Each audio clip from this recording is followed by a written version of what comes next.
Okay, Sister Sacred Infinite, feel free to speak, sister. Peace and blessings to you, Shaka, and peace and blessings to everyone on the panel and everyone in the chat. I just wanted to give my take on things as far as the gossip in the conscious community. What I want to say, Shaka, is it seems as if, when you shed light onto people's dirty, devilish things that you do, it seems like nobody wants to deal with it. I feel like these things, people should be put in the hot seat. We should be dealing with it as a conscious community, correcting it and say that we don't approve of it, instead of terming it gossip or, oh, that's old news. How can anything ever be old news when people are constantly being introduced to the conscious community? Everyone didn't arrive at the same time, and not only is it some of the stuff isn't old, some of the stuff is actually happening right now, and it is a conversation, even if it's tough, that needs to be had. All right. Are you accused of molesting your wife's niece, who is your niece through marriage? I have no recollection of that. You would have to inform me of what you're talking about. I have no recollection of that. Okay, I will be able to one day. So I have my third question. Captain Cesario, do you have a homie that's in prison right now for child molestation that you support financially? Yes. But I thought you were against child molestation and those that are molesters to children. I am against child molestation and those that molest children. So why are you supporting this person, but you speak ill against others that have a love for people that have been just accused of child molestation? Okay, I'll answer your question very easily. When I was at both cases of both trials, the evidence that they had, they gave the brother a lie detector test, which he passed. They tested the sister for the young girl, rather, whether her hymen was broke because he was accused of molesting her. Her hymen was not broke. A hymen, for those that don't know, a hymen is something that they use to test to see if the woman's or the child's virginity has been broken or anything like that. There was information that she said that she gave, which she then retracted. So the first case that they did was thrown out. The second case, they did not want to answer to. The jury was hung on it, and the judge did not want to release them until they came up with an answer, and then they came up with a guilty verdict. So from observing the case, if he was guilty of the crime, I would in no way support the brother. But from the evidence of the case, from the testimonies of him as well as the individuals involved, he was not guilty, even though he was found guilty. Wow, so he was not guilty, even though he was found guilty, but you speak ill against someone else that is not guilty, but they say he was guilty. So I have a question. This brother that we support, does he have children? Yes. And if so, do you ever say to those children, you have a father that's a child molester? No, I don't. Well, why do you do that to others that have a love for Dr. Malachi Z. York Ill and you want his children of him being a quote-unquote so-called child molester, and you speak ill for supporting him? What's it? What's it? What's it?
a black God represented by a black bull whose hide denoted his black skin. Here's the picture that he showed on the screen. It's a deity El, the god El. Pay attention to the crown or the headdress, if you will. This is a picture from the front of the same statue, a little closer, and a little bit from the side here. Now, this headdress is actually the Atef crown. If you go on Webster's online dictionary, that's what it says. Atef is the specific feathered white crown of the Egyptian deity Osiris. It combines the head jet, the crown of Upper Egypt, with red ostrich feather for the Osiris cult. The Atef crown identifies Osiris in ancient Egyptian painting. If you go to Webster's dictionary, Merriam-Webster, it says Atef, hold on, a tall crown with a long feather on each side, shown in the art of ancient Upper Egypt as worn by Osiris. Okay?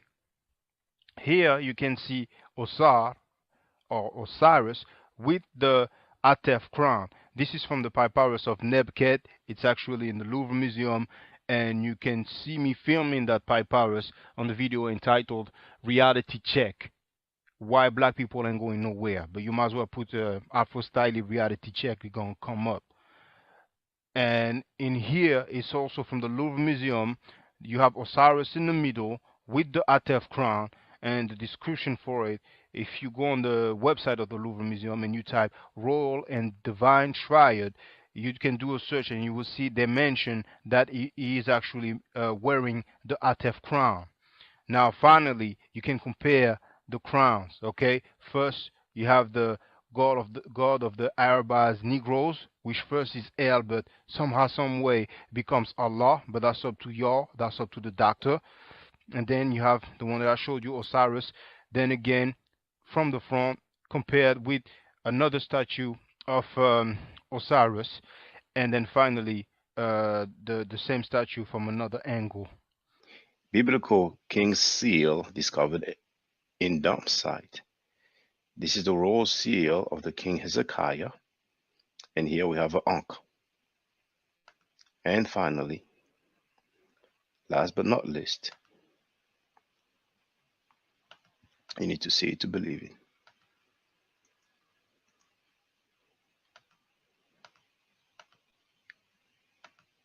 The God of the Bible, El, slept in his own dung and urine. This is Ugaritic Narrative Poetry, page 195. And we also have this book here, the Masriya in the Prophetic Literature, where it clearly says that El floundered in his own feces and urine. We haven't brought closure to Karinga. We let him build a holiday. The same one who set up Black Panthers in ambushes at UCLA and other places. The same one who tortured his wife and another woman brutally, sticking bottles in their vagina, using electrical shocks, and the FBI saved him. He has not atoned to the community for his attempt to destroy the Panther movement. He has not atoned for being a police informer.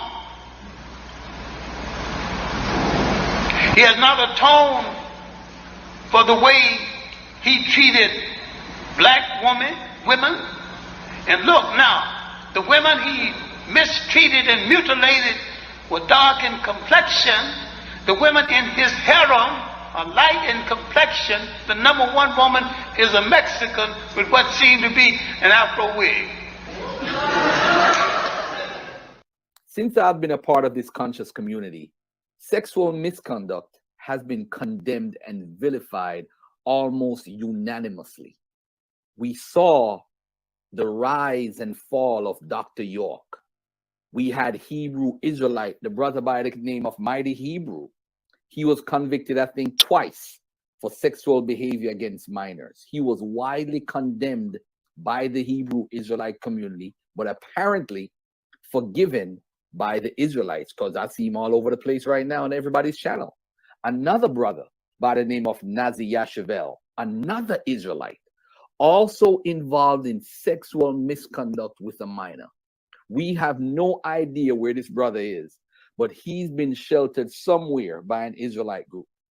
I'm gonna tell you why, because I'm an Israelite and Tazariak Israelite, and I think his doctrine is off compared to what we teach it. We both had the same mission, but he's telling the Israelites it's okay to mix race, right? He's telling that they got a doctrine saying that if a child reached a flower, they could be 15 or 9 years old, you can have sex with them. Now, Sanetta, if you don't mind, you said that other people teach that you can have sex with a 9-year-old girl. Like, do you mind telling which other Hebrews or like organization teach that? Because you see, I'm not from New York, you know, so to me it's news, and I'd like to know when I go to New York with my daughter where I should avoid going. So if you don't mind, Sanetta, which other Hebrews or like organization teach that thing that GMS teach? Well, there's a lot of Hebrew Israelite groups out there that that teach that. I'm not calling out no names or nothing like that. All I'm gonna tell you is that a lot of them teach that, brother. Right, a lot of Hebrew Israelites teach that. Can I ask you a question, Sanetta? Yeah. You said he's a pedophile. You were talking about Nazi, were you? Yes. Can you just tell us what it is about? And you see, I'm not gonna say, oh, you talk about people. You know, that's what everybody does. No. This is different. Nazi Yashavel, you know, because the Hebrews would say anything about polite real quick, but they own man. Nazi Yashavel ended up being a goddamn pedophile, having sex with one of his wife's daughters, man. And he got ran out of town. How old was she, the girl? I don't know. Was she underage? Reggie, do you remember that? She was underage, and yeah. But you know, look. And guess what? Hebrews tried to cover that shit up, but it was coming out so quick and hard. We had those guys who've been convicted for sexual misconduct. Garfield Reed spoke about this. Yourself, you spoke about Nazi. And Garfield Reed said that Hebrew camps are sheltering Nazi. So, and, you know, it's sensitive because I know he's your friend. But, you know, Mighty Hebrew, several people have said that he was convicted for sexual misconduct, that he went to jail for that. He did. Well, oh, well, okay, well, you know, so you're confirming, you know, so why? Yeah, everybody know that. He went to jail for that. Yeah. Well, I didn't know that, you know what I'm saying? So obviously. But Hebrews cover up for Hebrews. That's what they do. All right. So and they go on everybody's platform and none of them niggas say a damn thing. But if I talk to Polite on the phone, oh man, how the fuck? So I'm never talking to Polite. Nigga, get the hell out of my chat. I talk to who I want to talk to. Innocent, like you said, into proven guilty, man. Yeah, he was not convicted yet. You know what I'm saying? So Garfield Reed didn't lie then. You know what I'm saying? Yeah. When he talked about and Garfield Reed said even twice he thinks. Some people said that the second time is because he did not sign. Yeah, he got violated. He got violated the second time. Yes. Yeah. So what does it mean he got violated? Well, he had a violation. I don't know why, but they came back and locked him up again on a violation charge, something like that. But all them niggas been doing that shit for a long time. Hebrews been out there molesting people and all that shit for a long time, and it's always covered up by other Hebrew Israelites. The only way we'll find out about it if we looking and searching and we see it, oh shit, this pops up, and we catch it, you know, and then they'll come out and say something about it because we got them. Which we teach now is that when you go into the law in the ancient world, men, if they saw a woman that they like, they can grab the woman up and rape the woman, man. and we're going to read the scriptures. We're going to read the scriptures. Yeah, the scripture answers it better. That's scripture. Deuteronomy 22 and 25. But if a man find a betrothed damsel in the field, and the man force her, I'm sorry, verse 28. My bad. Verse 28. Yeah, verse 28. If a man find a damsel that is a virgin, which is not betrothed. The word virgin, by the way, is a Hebrew word. Let me see if I remember. Bathwala, right? Now, the prophecy of Mary a virgin shall conceive. The word there, virgin, is ayalama, which means young woman of marriageable age. Gotcha. Virgin in here means basquala, virgin, a woman that never been, hit, so to speak. Gotcha. Exactly. If a man find a damsel that is a virgin, which is not betrothed, and lay hold on her, and lie with her, and they be found, then the man that lay with her shall give unto the damsel's father 50 shekels of silver, dowry, and she shall be his wife, because he hath humbled her, he may not put her away all his days. Now, when you go back, and you know the Hebrew, when you go like prostitution now. No, he grabbed the woman in the field. The word, no. He humbled it. He gave it to the father after the fact. The word humble, when you go into the Hebrew, the word humble is the word aina. Yep. When you look up the word aina, it means to force, to take by force, to arrest. So what does that word mean? Rape. Yeah. It means rape. If somebody was to rape your grandbaby that's 12 years old, you will be all right with that, God forbid. You will be all right with that? In the kingdom. I couldn't do nothing about it in the kingdom. In the kingdom. Let me ask you a question, brother. Before this keeps going, we have to ask you a question. How many of you are fathers here? Just be for real. If you're a father. Now, what if someone is overwhelmed by the Spirit of the Most High God, and he reads your scripture and he take your daughter and he just raped your daughter? What do you say to that? If he live like you live, walk like you walk, talk like you talk, because y'all live amongst each other. Yeah. Y'all live amongst each other. So what happens when one of y'all feels so overwhelmed by the Spirit of God that when you see one of each other's daughters, you just grab her up?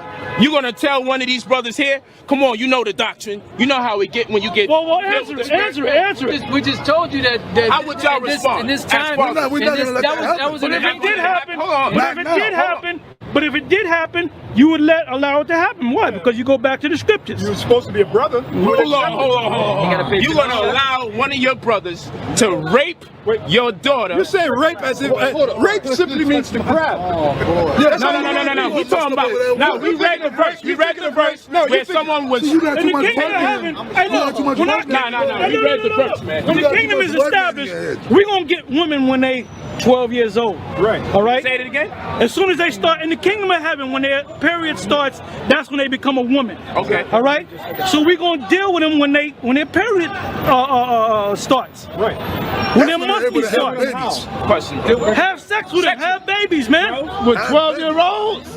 Brother, there's in the kingdom we're gonna do that, man. We're gonna get them young. We're gonna get them young. And the kingdom is the kingdom is right here, but the Most High is gonna establish the kingdom. All right. Can I say something? No, look up in Google women that were pregnant under the age of 12. You got 9-year-old women that were pregnant. You got 11-year-old that were pregnant. Yeah. As soon as they get their period, they become a woman. When did Eve become a woman? I said our leaders belong to us. They don't belong to him being Puerto Rican or even white. Why do ISUPK? Because you want to claim somebody to be your brother. Why is it okay for him to disrespect any of our leaders, no matter who they are? Okay, I don't know what leaders you're talking about, but Kadazar or the Titan. One of them, and he was making Martin Luther King ain't shit. So I mean, I agree with him. Well, even if you said it, even if you said it. Listen, I'm gonna tell you. So Taino Indians, listen. Let me answer your question. Taino Indian passed away. Everything changed. No, it took time for things to change. I know because I don't want to talk about Martin Luther King, but Taino Indians are my brothers, just like Dominicans, like Sarnetta is my brother, just like Haitians are my brother. I'm African, brother. I'm African. You Dominican, your daddy Dominican. I'm African Dominican. So if Sarnetta's Dominican ass can be my brother and can talk about Martin Luther King, then Katazar's Puerto Rican ass can be my brother and talk about Martin Luther King. But that makes you sound like a sucker. So then can Sarnetta as a Dominican talk about Martin Luther King? I'm asking you a question. No, I say that Martin Luther King was a great guy. He said we can't talk about our leaders. So Martin Luther King to me was a fearless. Captain. Martin Luther King was a fearless man, fearless black man. I think he was a great man, brother. He sacrificed his life for his people, regardless of which way he did it. So what? We ain't got to agree with him, but I think he was. I don't want to focus on. We don't want to switch. Yeah, I want to focus on Martin Luther King. But what I'm simply saying is, say you judge by your intentions anyway. His the Bible don't intentions say were that. good for us. The Bible don't say that. The Bible say he deserved death. But I don't want to talk about Martin Luther King. No, it doesn't. Yes, it does. It said that dreamer. If that dreamer come, you want me to read it? You said it don't. It's a whole bunch of. You said the Bible. You said the Bible say it. So since you're talking about the Bible, let's go to Deuteronomy 13. It says, "If there arise among you a prophet or a dreamer of dreams, and give it thee a sign or a wonder." Hold on, y'all. One at a time. I thought she would respect the scripture. Deuteronomy 13:1. If there arise among you a prophet or a dreamer of dreams, and give it thee a sign or a wonder, and the sign or wonder come to pass, whereof he spake unto thee, saying, Let us go after other gods, which thou hast not known, and let us serve them, thou shalt not hearken unto the words of that prophet or that dreamer of dreams. For the Lord your God proveth you to know whether ye love the Lord your God with all your heart and with all your soul. Verse 5. And that prophet or that dreamer of dreams shall be put to death. So don't tell me that what he did was of God when what he did was against God. But I don't want to talk about Martin Luther King. You asked about. Do you celebrate the death of Africans? We about to say, in what capacity? Let me before I answer. Do you celebrate the death of Africans? It's very clear. It's plain English. Well, we got a Passover coming up, so that would be the death of the Egyptians. Okay, but my question to you, and you can just answer by answered yes or no. I just answered it. You said we have a Passover coming, and you mentioned the Egyptians. Right now, you're buying Are time. Egyptians? Are Egyptians? No. Are Egyptians not Africans? Are you celebrating? I'm asking you a question. I just said we have. He doesn't want to answer because he knows it sounds bad. It sounds worse than MLK because MLK is one guy. I think what I just said is worse than saying death of Africans because those deaths are African babies. You know what the Passover is about? The Passover is about when he passed over the firstborn sons of the Israelites, but killed all the firstborn sons and animals of the Egyptians who are Africans. I'm not dodging your question. I'm just expounding on it. Well, okay. Can you answer by yes or no then? Do you yes, celebrate the death of I'm Africans? going to celebrate the Passover, which is about the death of Egyptians that were killing our babies. That's called justice. He doesn't want to answer the question I said, directly. yeah. But Wait. I said, wait. What are you talking about? So can you state for the record? I celebrate the death of Africans. Then go ahead.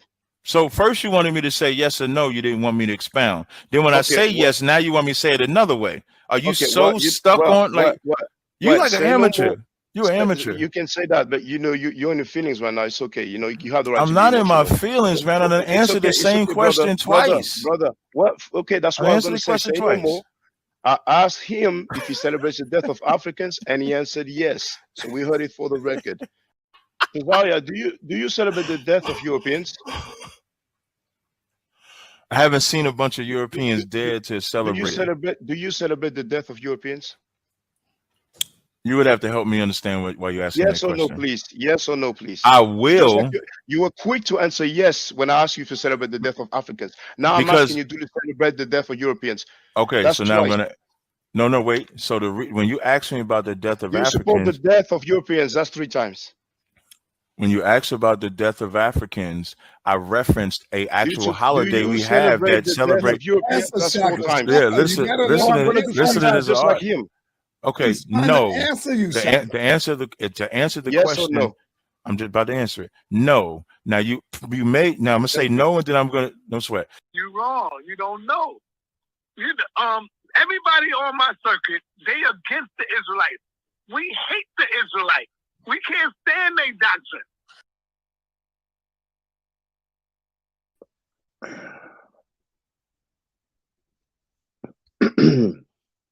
Okay.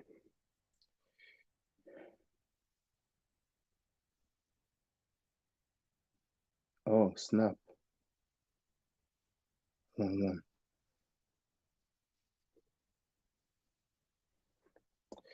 Do the microphone check.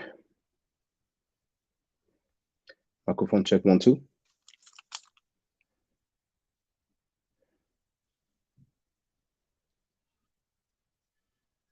Okay. far, so good. Also pause this. Will be better. Hotep Senuhena Senuti Tiren Isha Kandugu Kemet. I hope you're doing well. Title of this video is Free Talk Question and Answers. We have 22 people watching. We already have James Powell in the place to be. We also have Andrew Brunet in the place to be. And guess who replied? Mighty Hebrew. Yes, indeed. Yes, indeed. So let me just show you. He replied to the latest live stream. So let's have a look together. And for those who don't know the latest live stream, I will send the link to you.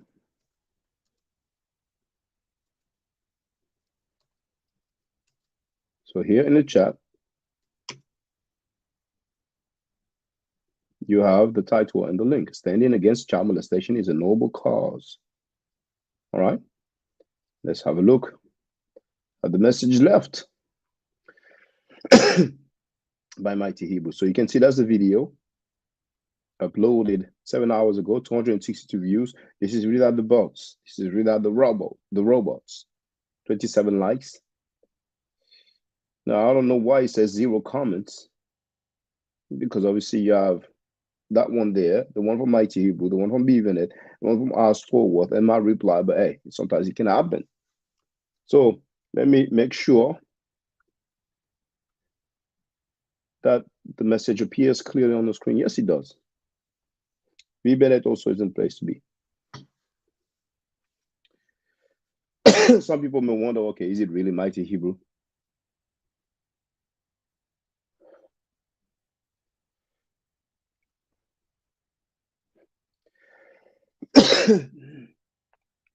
You can check his channel. We're going to presume that's him.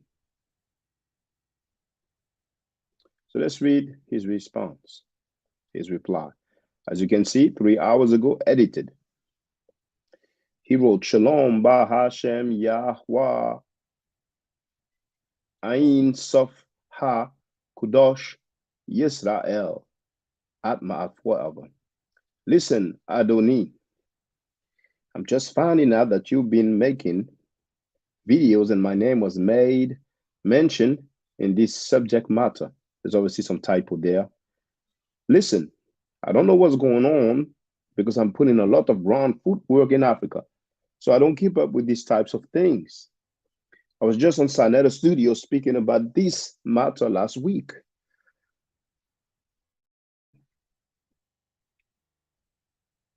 I heard, not sure, that you keep saying thus and thus was convicted of rape. Now, before I continue, I want you to know, Mighty Hebrew, that it's just not me who's been saying thus and thus was convicted of rape.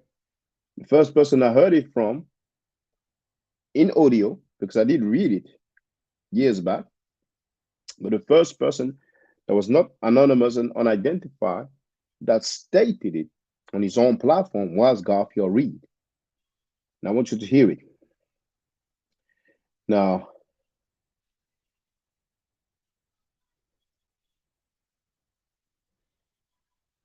what is it?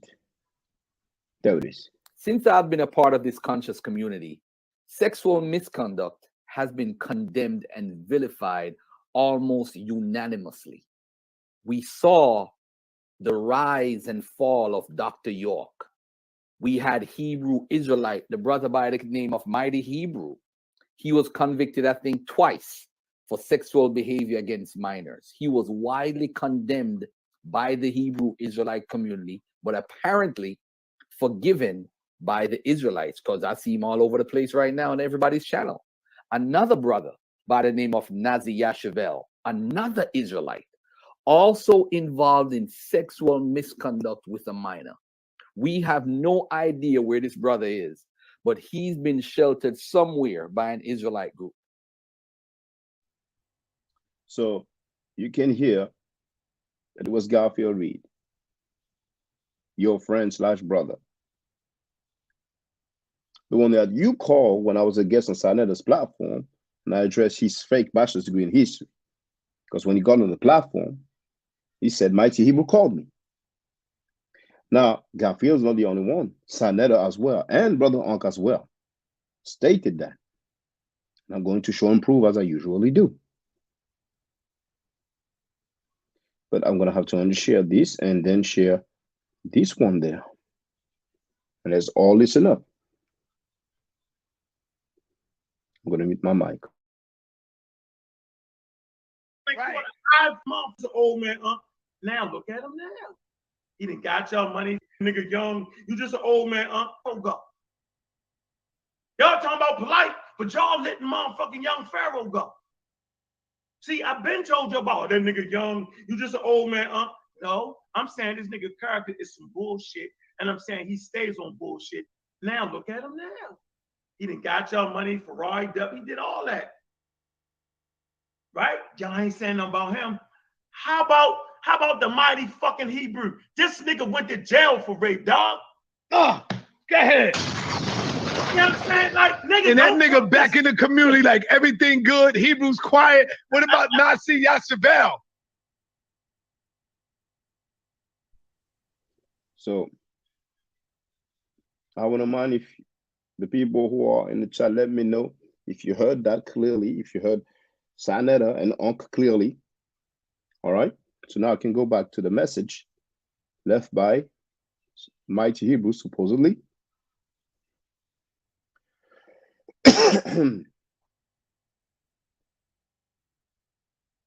So I'm not the only one who kept saying that. I'm not the first one who said that. And I might not be the last one. Then he added, the problem with that statement is under Pennsylvania law. There are 4 categories of 3121 rape. V. Bennett, I will put you on the panel. Please hold up. Okay, yeah, he let me know that he heard it. Yes, thank you for letting me know. So, is it sharing? Yes. So there are 4 categories of 3121 rape. Categories A, B, C, and D.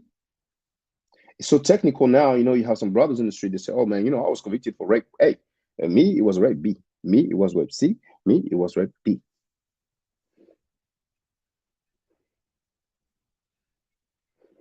My rape is stronger than yours. Their life is stronger than yours. Their life is stronger than yours. I can teach you, but I have to charge. The Hebrew you were talking about was placed on the category C, which is a non-forceful rape with a minor. Now, this wording here, Brother Elder James Power in the place to be, but I may have said that already. This wording here is quite confusing.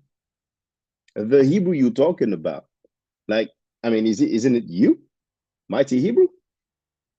Like, I found that very strange, because that leaves room to interpretation, like maybe it's another one. But let's continue. The Hebrew you're talking about was placed under category C, which is a non-forceful rape with a minor. If it was force, that person would have been placed under category D. I will not go back and forth on this matter because it is clear that you lack understanding as it pertains to Pennsylvania law. So I lack understanding. The usual thing that they like to say, you don't understand, you're not from here. I mean, I'm at fault now. I'm at fault. I give you this one jewel, and I'm gonna keep it pushing. Look closely, Shaka. Now, my name is only with 1K, but it's all right. Many people have been making that spelling error lately. I don't take any offense at that. The said person, now TMH most likely stands for the Mighty Hebrew. It's strange that the person is talking about himself in the third person, but anyway. The said person, the Mighty Hebrew, was convicted of rape 3121 category C. And he wrote himself and statutory rape category 3122:1. Take note that they were saying that the Mighty Hebrew, most likely that's what TMH means, was 17 having a consensual relationship with a 13-year-old minor. Now it's funny, brothers and sisters, because we kept hearing the girl was 15. So maybe they're gonna say it's the Mighty Hebrews channel, but he's not the one running the channel. I don't know what they're gonna say. You know what I'm saying? But let's deal with what we are. Even though she was born August the 30th, 1978, and TMH was born July 17, 1976, thus TMH was 17 and she was 15. Well, I don't understand anymore right now. Now, this is the same sentence. See, here we have a dot or a final stop. The sentence starts here because here we have a final stop. The sentence starts here. Take note that they were saying, okay, I get it. I get it. I get it. He is saying that people were saying that the Mighty Hebrew was 17 having a relationship with a 13-year-old. But he's clarifying that the girl was 15. I get it now. I get it. So TMH should not have ever been charged. Then they also convicted TM is no longer TMH. Oh, no, it is TMH. The H is just below. Okay. Then they also convicted TMH of statutory rape, 3122.1, which also states that it was consensual. But they were saying at the time that TMH was over 4 years her age. This is so easy to break down. The rape, 3121.c, and statutory rape, 3122.1, are dealing with the same so-called victim. This is easy to understand. If it was rape of a child by force, it will fall under 3121 category D. But as the record shows, TMH fell under category C. So the statement rape has to be understood based on the category that the offense fell under, which was category C. That is why statutory rape 3122.1 was connected. When you rape 3121, it has to be understood what category that it falls under. TMH paperwork shows that he fell under 3121C, which is a non-forceful rape of a minor. TMH was 17 and she was 15, and the courts attached statutory rape 3122.1 with it. Both charges, 3121.c rape and 3122.1 statutory rape, are both non-forceful charges. So the charges are not saying it was a forced rape. Is there such thing as a non-forced rape? There is statutory rape, but besides that, but anyway. So the charges are saying So the charges are not saying it was a forced rape. This is basic understanding of law. TMH shouldn't have never got locked up. Thank you for your time and go in completeness. Yah Ha. Hebrew Israelite sovereign nationalism has risen worldwide. So there it is. You have it there. So now let's have a look at the paperwork. Oh, I don't like when he does that. Give me a few seconds.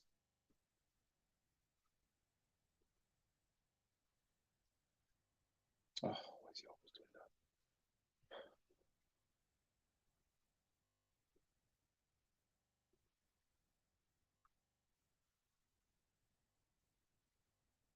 Okay.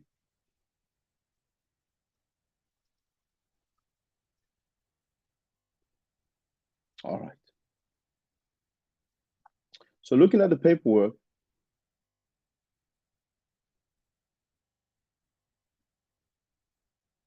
I don't really see the categories, but that's not the whole page. We do have the name of the judge at the bottom, and we do have rape, guilty, involuntary, deviant sexual intercourse, involuntary. It's involuntary. That's what it says. Guilty. Aggravated indecent assault, guilty.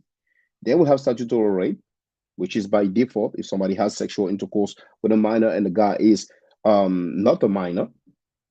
I never heard, but hey, I guess if somebody's 17 and he's down with a 9-year-old girl and he says she was winning for that, it might give him the statutory rape, even though he's a minor himself. But anyway, guilty. Indecent assault, guilty. Corrupting minor, guilty. So we do have the rape, which is separate with the statutory rape. And we do have involuntary deviant sexual intercourse. So it doesn't say that it was a voluntary or non-forced relationship. If it's involuntary, you know. So I'll leave it there for now. Let's add V. Bennett to the conversation. What's up, brother? How you doing? Oh my God, I'm good. My Odd Hotep, my brother. Oh my goodness. I just, this is so much more telling now, because if this is Mighty Hebrew responding, well, if this is him, it seems like there is another level. There's some mental issues here, bro. Like, seriously. People that are in hot water. First of all, let me start here. You have a rape conviction. You can't teach in a school or a university, let alone a university. It's that simple. Just drop it. You have no career in that field, brother. Understand that. Just understand that. Do something else. Stop thinking you can teach children. Okay? Just period. You shouldn't be around them. That's what it means when you have a rape case. And obviously, it wouldn't be statutory rape if you were not considered an adult. It's that simple. An adult being with the minor. Now, how he just came up with this story of, now I'm going to throw all of this rape into one little bag and call it, what did he call it? It's forceful. Is that what he called it, Shaka? We'll have to look at it again, because there's so many terms. This is some word. It's word salad, man. So man. He did the whole rundown of category 3121. There's A, B, C, and D. But in a nutshell, if I look for forceful,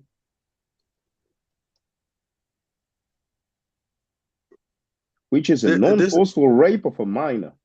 So that's not true. That's not true. Here, when you rape, and he always put rape in quotation marks. I don't know why. When you, and this is here for those, hold on, this is here. Here. When you rape 3121, it has to be understood that what category it falls under. TMH paperwork shows that he fell under 3121C, which is a non-forceful rape of a minor. It's something new that you learn every day. Non-forceful rape of a minor. How can a rape be non-forceful? Everything he said makes absolutely no sense whatsoever. By the way, we're not talking to an attorney here writing this. Number two, try to send this to any university or any school with your credentials when they ask you, I see here you got a rape. Try sending this and see if they will accept that. Who is going to accept this mumbo jumbo as a defense? No professional would accept that. This is just loony. And here's the other thing. I just don't get it. When I say there's another element of something mentally disturbed, if this is Mighty Hebrew, sometimes you have to know when to quit. The difference between when you make yourself look like a fool, trying to argue your rape offense, that doesn't make you look good, brother. That doesn't ever work. It only works to make you look worse. And this person, what I mean by something mentally default here, is that he doesn't get it. It's like Donald Trump going out trying to explain his stuff every day. Every day it makes him look worse and worse and worse and worse and worse. So it's obvious that this person is missing a screw, straight up. And that's what we were discussing the other day. Like, when you have this case and someone asked, when do you pay your time? When is your time? If you've done your time, when are you forgiven and all of that? And the sister said, it's not up to me to forgive anybody. Right? It's not up to anyone to do that. You got to ask the victim. But the thing about it is that none of that matters, because rape is rape. You have now just defaulted yourself from a load of professions. You see what I mean? That's the reality. Hold Yeah. on. You have some Hebrews who like this on tape ask, were you accused of, doing something with your niece or whatever? And he goes, I have no recollection of that. You have to tell me what you're talking about. You have some people, you celebrate the death of Africans, they go, in what capacity? And now, when you talk about rape is rape, but there's rape A, rape B, rape C, rape D, brother. We have to be specific. Otherwise, it's our fault. Exactly. Now, otherwise, it's our fault. Yes, it's our fault. We're the one obviously who's wrong. We lack comprehension. But in the brother, school, brother, let me just say this. There's a sister who said he was exonerated. Nowhere here did he say I was exonerated. So it sounds like the sister made that up, or maybe she was told that by somebody, and that somebody realized that, hey, they're going to ask me for receipts, so I'm not going to mention that. But some people are so naive and gullible, you tell them anything, and they go echo chambering it. But go ahead, Bennett. Yeah, exactly. We got to be very clear about this. Rape is rape. That means there are a whole class of professions you no longer can have. You just have to accept it. Okay? When you try to explain it away, you look even worse, right? And I really hope this is not Mighty Hebrew that wrote this. I really hope it's a fool that's trying to defend him. And I really hope if that is just a fool trying to defend him, the Mighty Hebrew pick up the phone and tell that fool, stop, you're just making me look even worse. But here's the other thing. One thing that really bothers me about this topic, and one thing that really bothers me about the conscious community when they speak about this that's really telling, is that no point in any time do they ever accept that there could be another perspective, and that is the victim's perspective. They never, ever, that perspective doesn't even matter to them. It doesn't matter. So they're explaining rape. When are we going to get a victim of rape's perspective on rape? He's trying to minimalize this, like there's no effects, like you don't affect anybody. You see what I mean? And the reality of it is that excuse me, don't cut me off. Don't cut me off. I'm sorry. Don't cut me off. It's all good, brother. Don't cut me off. You get your chance to speak. Hold on, no, JJ. I just said, I'm gonna let you speak. Don't cut me off. You can wait. I'm almost done. You can wait. You can wait. You can wait. You can wait. Okay. You can wait. I didn't cut you off, so wait. Go ahead. You crying though. No, he's not. I'm not crying. It doesn't matter if I'm crying. It doesn't matter if I'm crying. Wait. He was 17. He was 15. Wait, and then you got your turn. Okay. Yeah. Okay. Wait. Please finish, and then I'm gonna let JJ speak. Yeah, exactly. He can hold his nuts for a second. But anyway, like I was saying, at no point have I ever even heard anybody discussing what the victim of rape's perspective might be about rape. And here you see this is all minimizing it. Oh yeah, when you do this and all, it's like, where does this come from? Where does this come from? You see, and that speaks to the core of it. We have no respect for our women. We have no respect for what we're doing, our own black men damaging our own community. Now speak, brother JJ. JJ 7,000, feel free. Thank you. First, I'd like to give all praises to the Most High, Yahweh Ba'ashem, Yahweh Shabbat Shabbat Shalom. You know what I'm saying? I'm looking at this. And okay, where is his age on his? I never seen these papers, but from what I heard, he was 17 and she was 15. Can y'all show me something else? Oh, here, brother, we're not discussing the age. We're discussing the rape charge here. No. Listen, okay, but let me explain something to you in America because you're not from America, bro. Listen, there it goes. Let me tell you something. I got with my kid. I got three children by one woman that I was with for 9 years, right? We met in high school. Right before I graduated high school, I was 17. I didn't turn 18 until August 29th, but I had already graduated from high school. She was 15. She's getting ready to be 16 in August. So now she gets pregnant while she's 16. And I'm 18, but we already together. And her mama tried to do the same thing. Tell me, oh, wait a minute, because she's pregnant now. Did you get a rape charge? Bro, you didn't hear? No, I didn't get a rape charge. So what does that have to do with the rape here? You on some goofy shit. I'm trying to listen. You gonna let me speak? No, I didn't get a rape charge. I didn't get a rape charge, but the mama was trying to lean that direction. But she had no problem with me being with the daughter when I was 17 and she was 15. And the courts waited for a Mighty Hebrew when he charged him when he turned 18, even though it started when he was 17. So no, this is not a rape because it's consent. The woman is with him. It's just at that certain point in time, maybe he didn't have a good lawyer. Maybe the public defender didn't give a fuck. Why are we trying to drag another black man? All because you, Shaka, didn't handle your last debate well with Tazariak. Hold on, brother.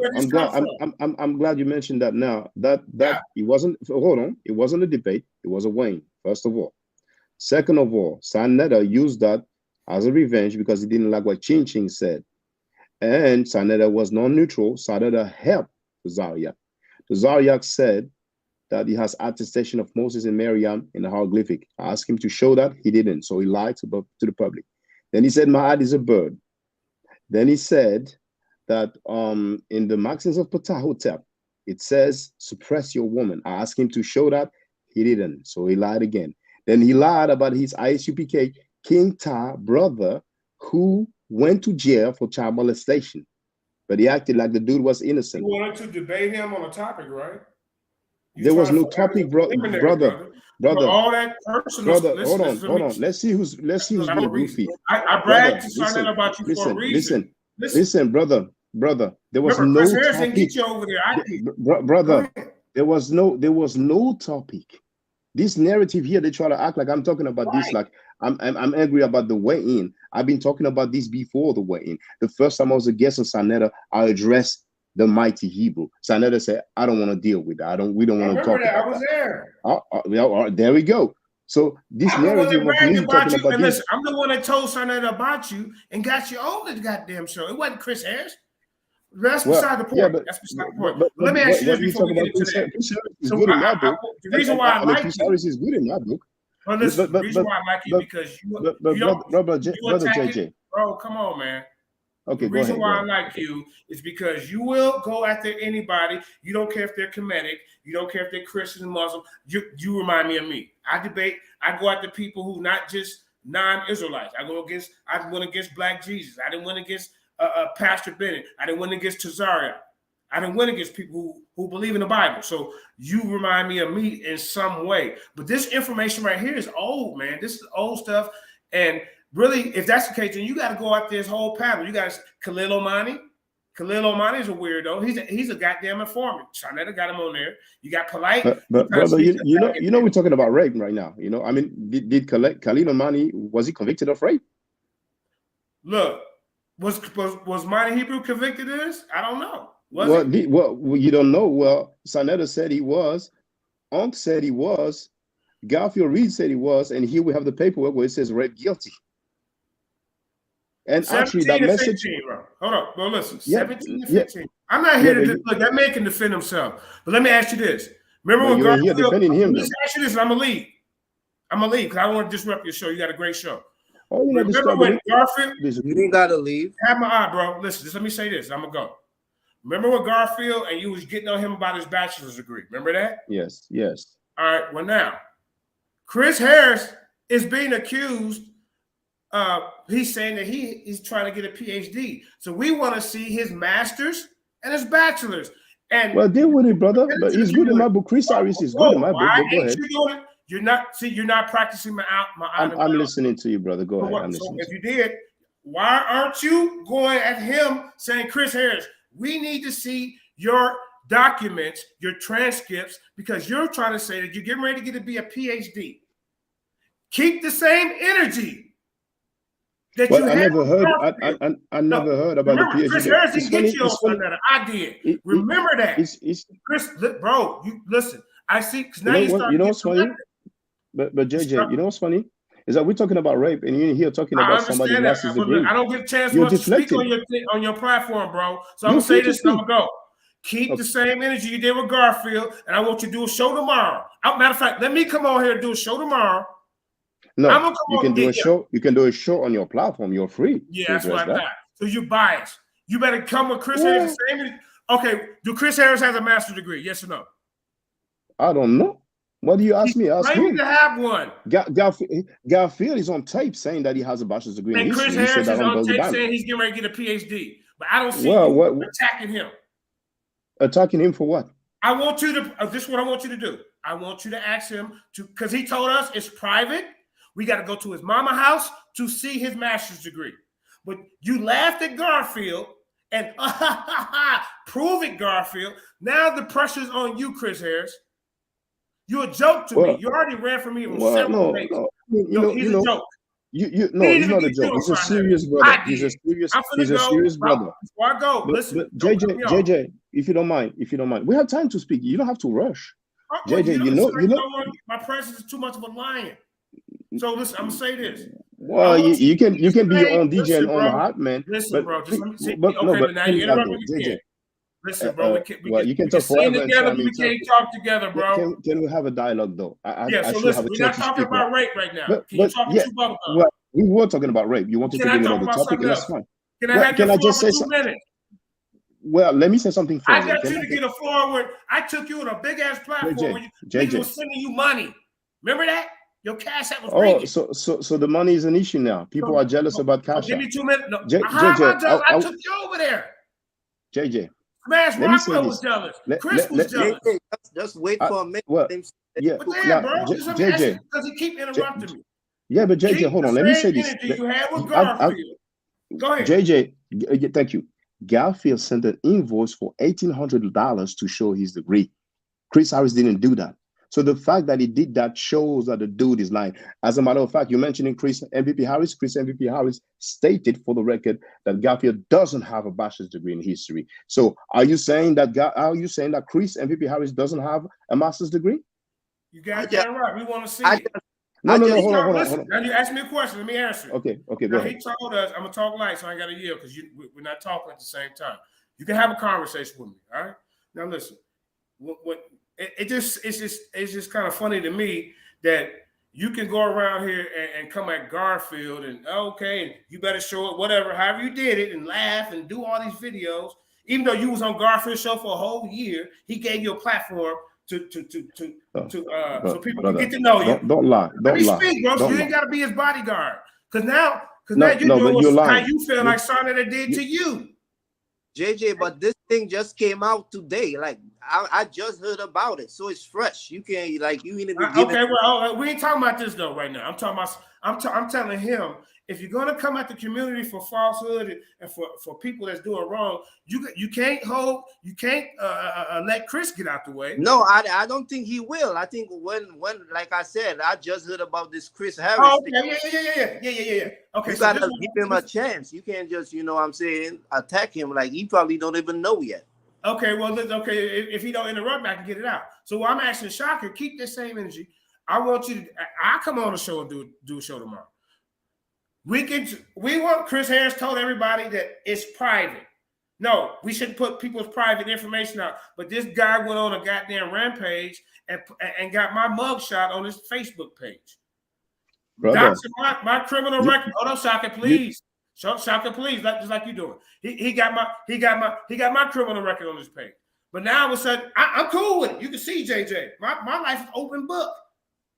I'm not in prison. You was running around wanting me to go to prison, Chris. It didn't happen. All right? Because the Most High got my back. But let me just say this, bro.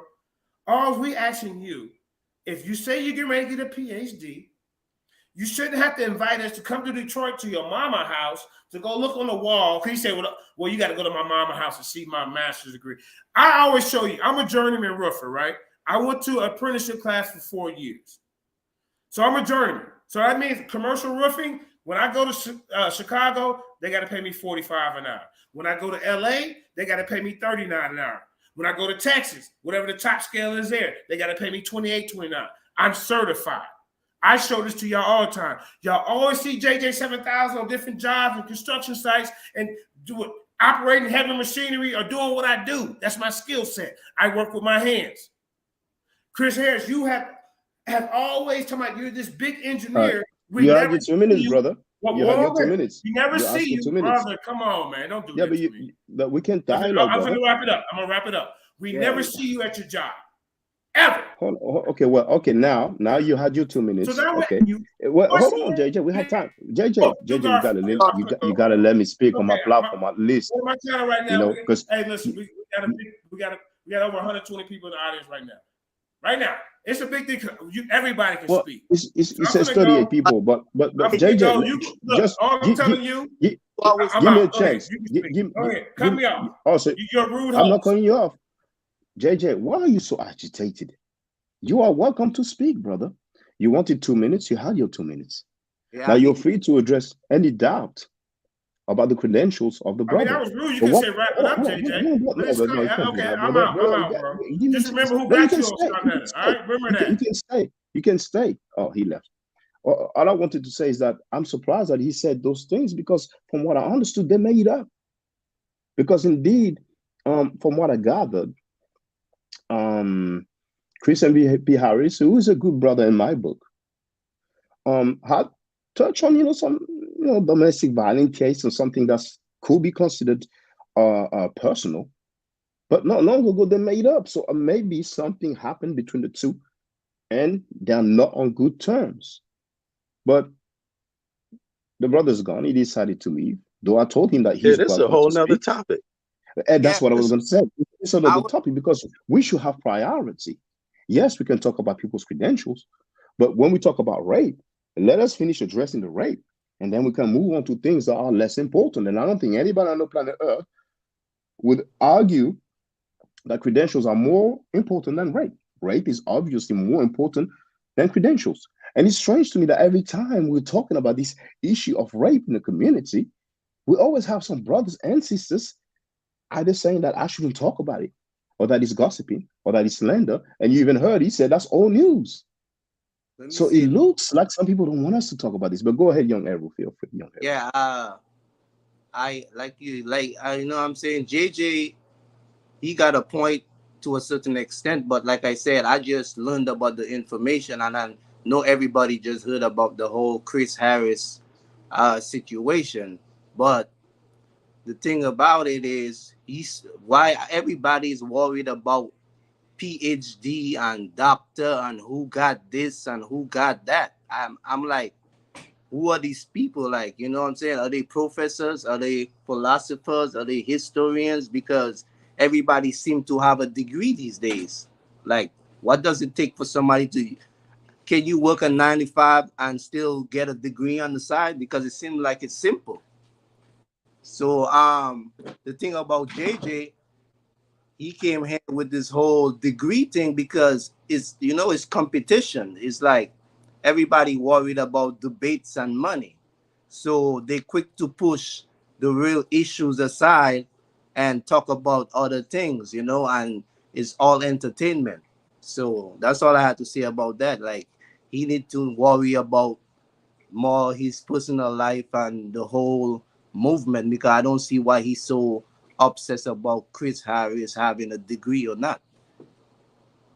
Yo, can I say something real quick? Of course. To me it seemed like it's just a change of the topic.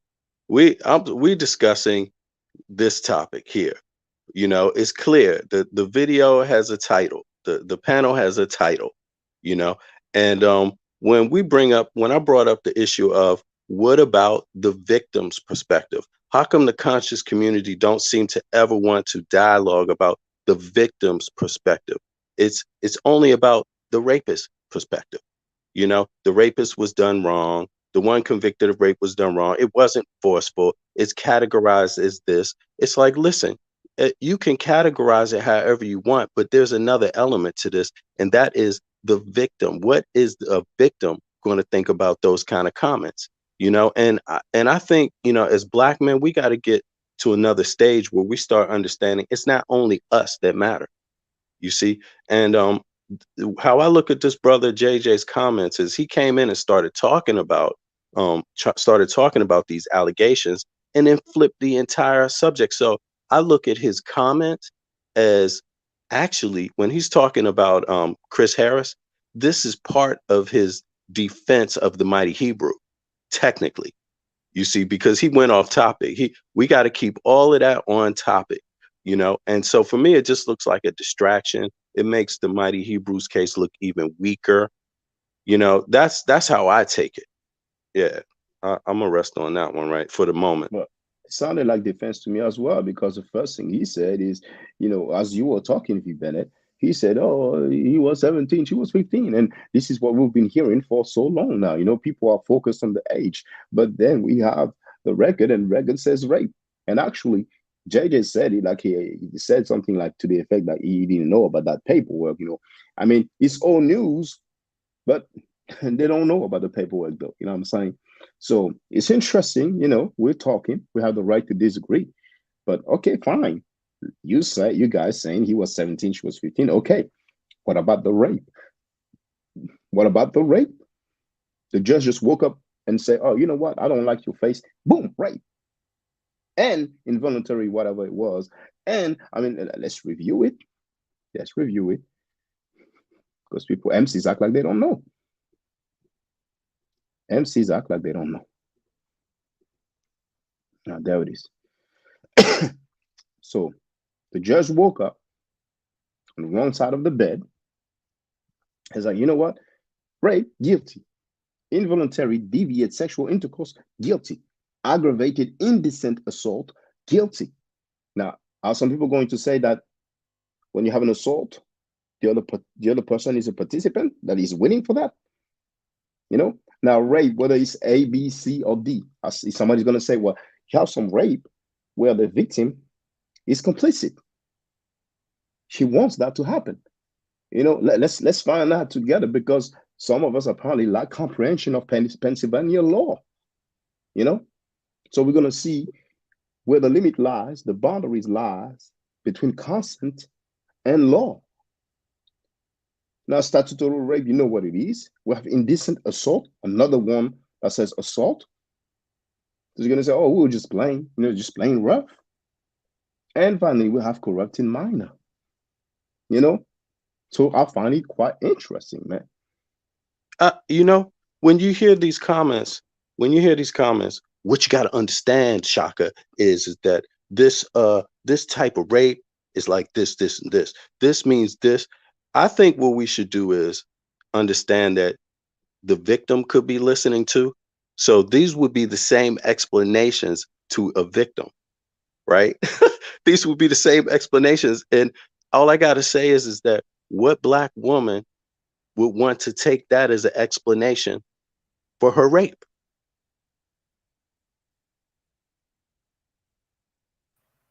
That's A, you know, rape A, rape B, rape C, and rape D. And rape C is non-forceful. Jeheru, if you want to add on, feel free, brother. Yeah, man. Oh my. So that look like that's Mighty Hebrew responding right there. It looks like it. You know, the username says Mighty Hebrew. You know. Oh but, yeah, that's him. That's him. Because I know I remember seeing him in the chat. That's him. All right. Because that's his emblem. But right. And he said I was just on sign of the speaker, so that's the part I was looking at. But what I wanted to talk about, so that what he said is a lie. And I had already, before I came on your show and I showed like the court case, I had already looked up those laws and statutes. So what I want to do is show y'all so we can go through that and see he lying. Feel free, brother. Okay. I'm going to learn, because even JJ said, oh, you know, from America. I just said, there you go. Man, it's a talking point that I like to use, you know. Ain't nobody went in, because you can go online and look up all these statutes and go through each one of them. So he said he was on the category C, right? Okay. Yeah, which is a non-forceful rape. You see my screen? Not yet. You know how to present, right? So yeah, hold on. Let me hit it. Okay, I see it now. Yeah. Okay.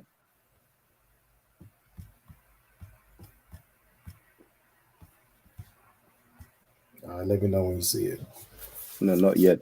But you know, did you try to share your whole screen or just the internet page, that tab?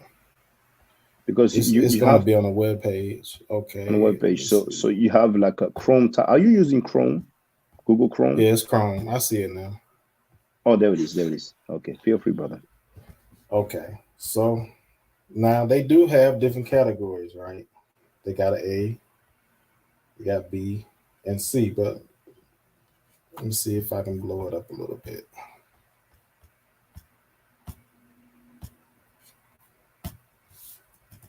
We'll go to C. Let's read what C says.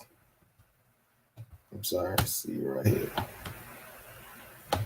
Rape of a child. A person commits offense of rape of a child, a felony in the first degree when a person engages in sexual intercourse with a complainant who is less than 13 years of age. That's what C is.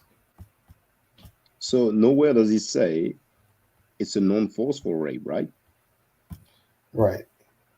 And he said that the girl was 15. But here it says that category C is for I'm sorry.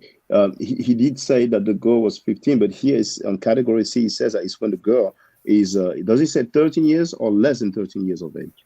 It says less than 13 years. Less than 30 years of age. So maybe the court made a mistake. Who knows? That's, I mean, and you know, that's what I'm thinking too. That's why I could understand how, because her birthday is on the court records. So can you still see the screen, or is it still on the other screen? Oh, we can still see it. Now, is this Pennsylvania law? What we should Mm-hmm. Yeah, because Okay. what I did, I copied that and put it in there in Google, and it'll come straight up. I go back to the web page. So see, it says this is the website, legal state of Pennsylvania, U.S. So this is Pennsylvania law. That's just how it comes up like that. It'll come up on a blank sheet like that. Let's see. So even if we go here, okay.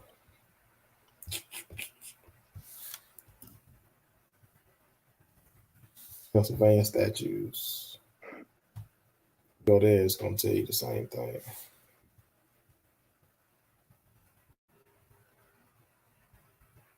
If you go down, see, it says the same thing. Yep, see? It does say indeed, C, rape of a child. So it's not just rape, it's rape of a child. A person commits the offense of rape of a child, a felony of the first degree, when the person engages in sexual intercourse with a complainant who is less than 13 years of age. Mm-hmm. That's Next thing you know, they're C. gonna say, well, you know, after that year they changed the law, but back then it wasn't that. You know, back in the days, we're gonna hear it all, man. And funny thing is that, you know, like I told B. Bennett, a sister said that he was exonerated. He did not even say it himself. So it sounds like either she made it up, or he told her that in privacy, hoping that she will be his echo chamber and defend him. And we didn't buy it. We asked for the paperwork that she was apparently willing to ask for. And next thing we know, we're seeing that she's like, oh man, I don't want to be involved with that. I don't want my name into that anymore. Right. And then here's the statutory rate. So let me blow it up.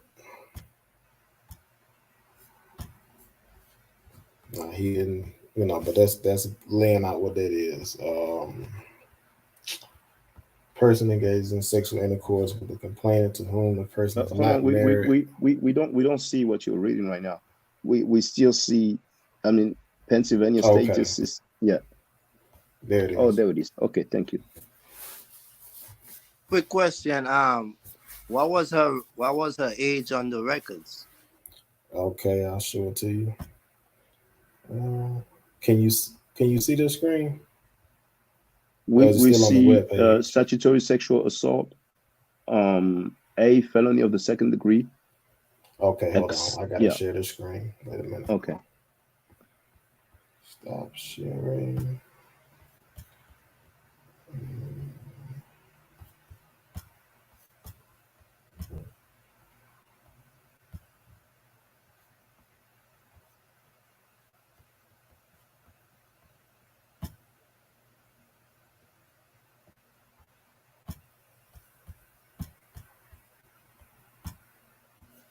Can you see it now? Yes, brother. Okay, so here's her age. Right here. Actually, what we're seeing is like the Mighty Hebrew 5, and then we see you selected a PDF, but I don't know, is it the PDF that you want us to see? Yeah, so it didn't open up. Hold on a second. No, no, we actually see your folder, you see. So it must have opened up, but if you want to share it, then you have to do the present and then choose, what is it that you choose? Window, and then you should see the PDF window. Let me try it again. Window, PDF. Okay, I think that's the one. That's okay. There it is. Okay, so here's her age here. You mean her date of birth? The date of birth. Yeah, I'm sorry. What? Oh yeah. What is it? What are you now right now? That's the this is the same thing that you had up, the court case. But I mean, what's the date of birth? So her date of birth is here, right up under the corrupting and minor charge, and that's where her date of birth is. Oh, okay. So that's August 30th, 1978, right? Mm-hmm. All right. And then let's see.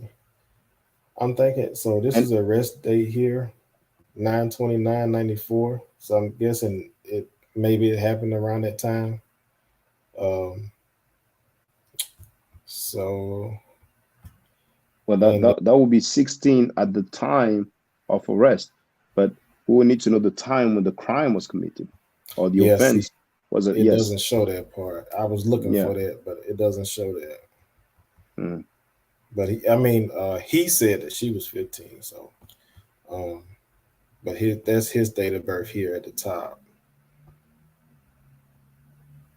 So he was born in 76. The best defense is paperwork. Anything can be disputed through paperwork. Anyone can make an argument, but if this is incorrect, if the information on the arrest record, and even the information that you showed us, Jay Heru, about the age being 13, the category C, any of that can simply be proven with documentation. You see what I mean? Yeah. So what are we supposed to assume? We're supposed to assume that, okay, the courts got it wrong. She was over 13, but they charged him and convicted him of a C, right? Because you see what I mean? So we're supposed to assume that was incorrect. We're supposed to assume that they committed an injustice, and he could not go back and clear that injustice up and show the record of it.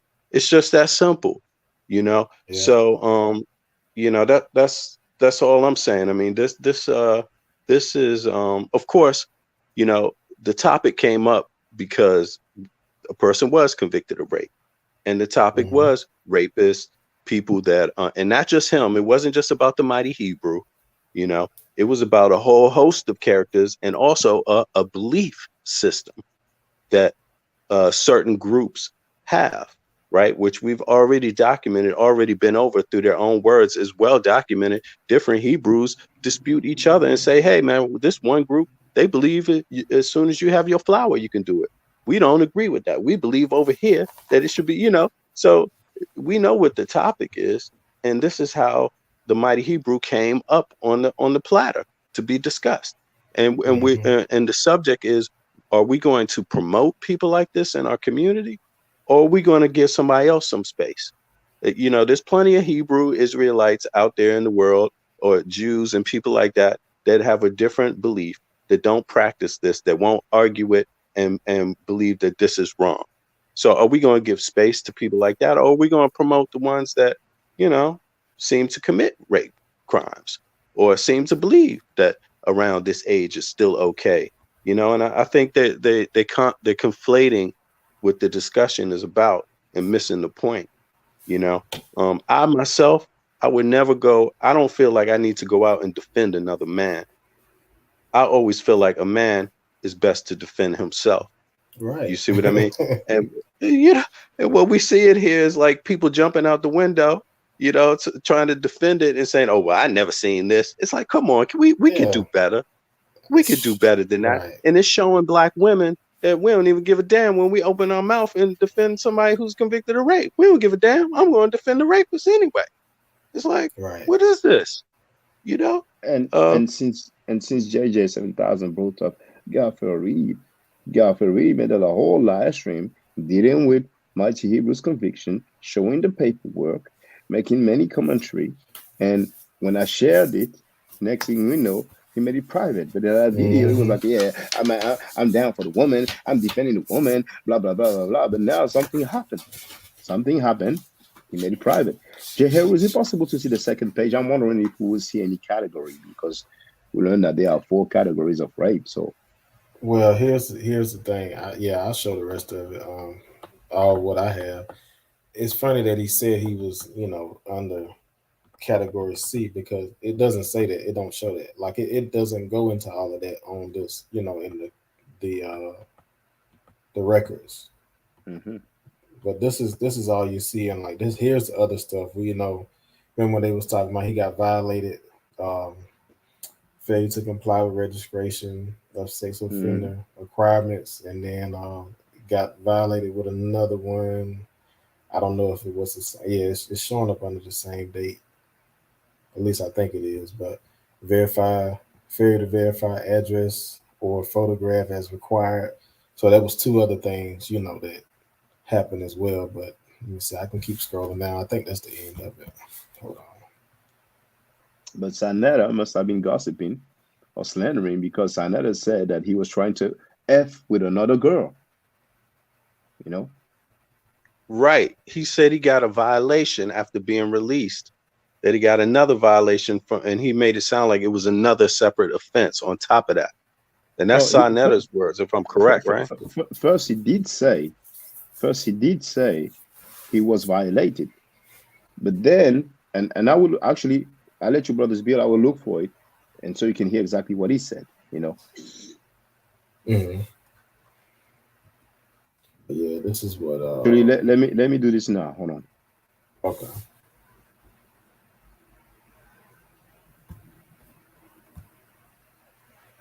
Damn, Daniels. Where's the video? Uncle. That story. Remember that? And no, yeah, he run off to Israel somewhere. I will show y'all these kids are real. That's right, That's right. But what we see, is that Hebrews get a pass in this motherfucker. Nasi Yasavel's wife came out and said the nigga did that to her daughter. And now you don't see Nasi Yasavel nowhere. He came out of the same temple as Zion Lax. You ain't seen one motherfucking statement by Zion. One video by Zion. We seen a 10-hour show by Lion Lex on Polite, who ain't even had his day in court. Yasharel and already got found guilty in their Hebrew court. Like, we can't act like the shit is funny. Yeah. Like, I talk to niggas. Yo, let me, nigga, listen, yo, I talk to niggas. You hear? Oh, yes. Nigga, tell y'all I was like, don't confuse them, baby. Prove I don't like that. This is something for them niggas, but isn't that it's not isn't you meant to what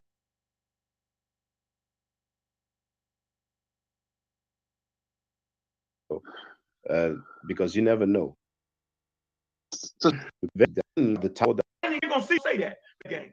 I'm going for that. Captain Tazariak and them, they like. Yeah.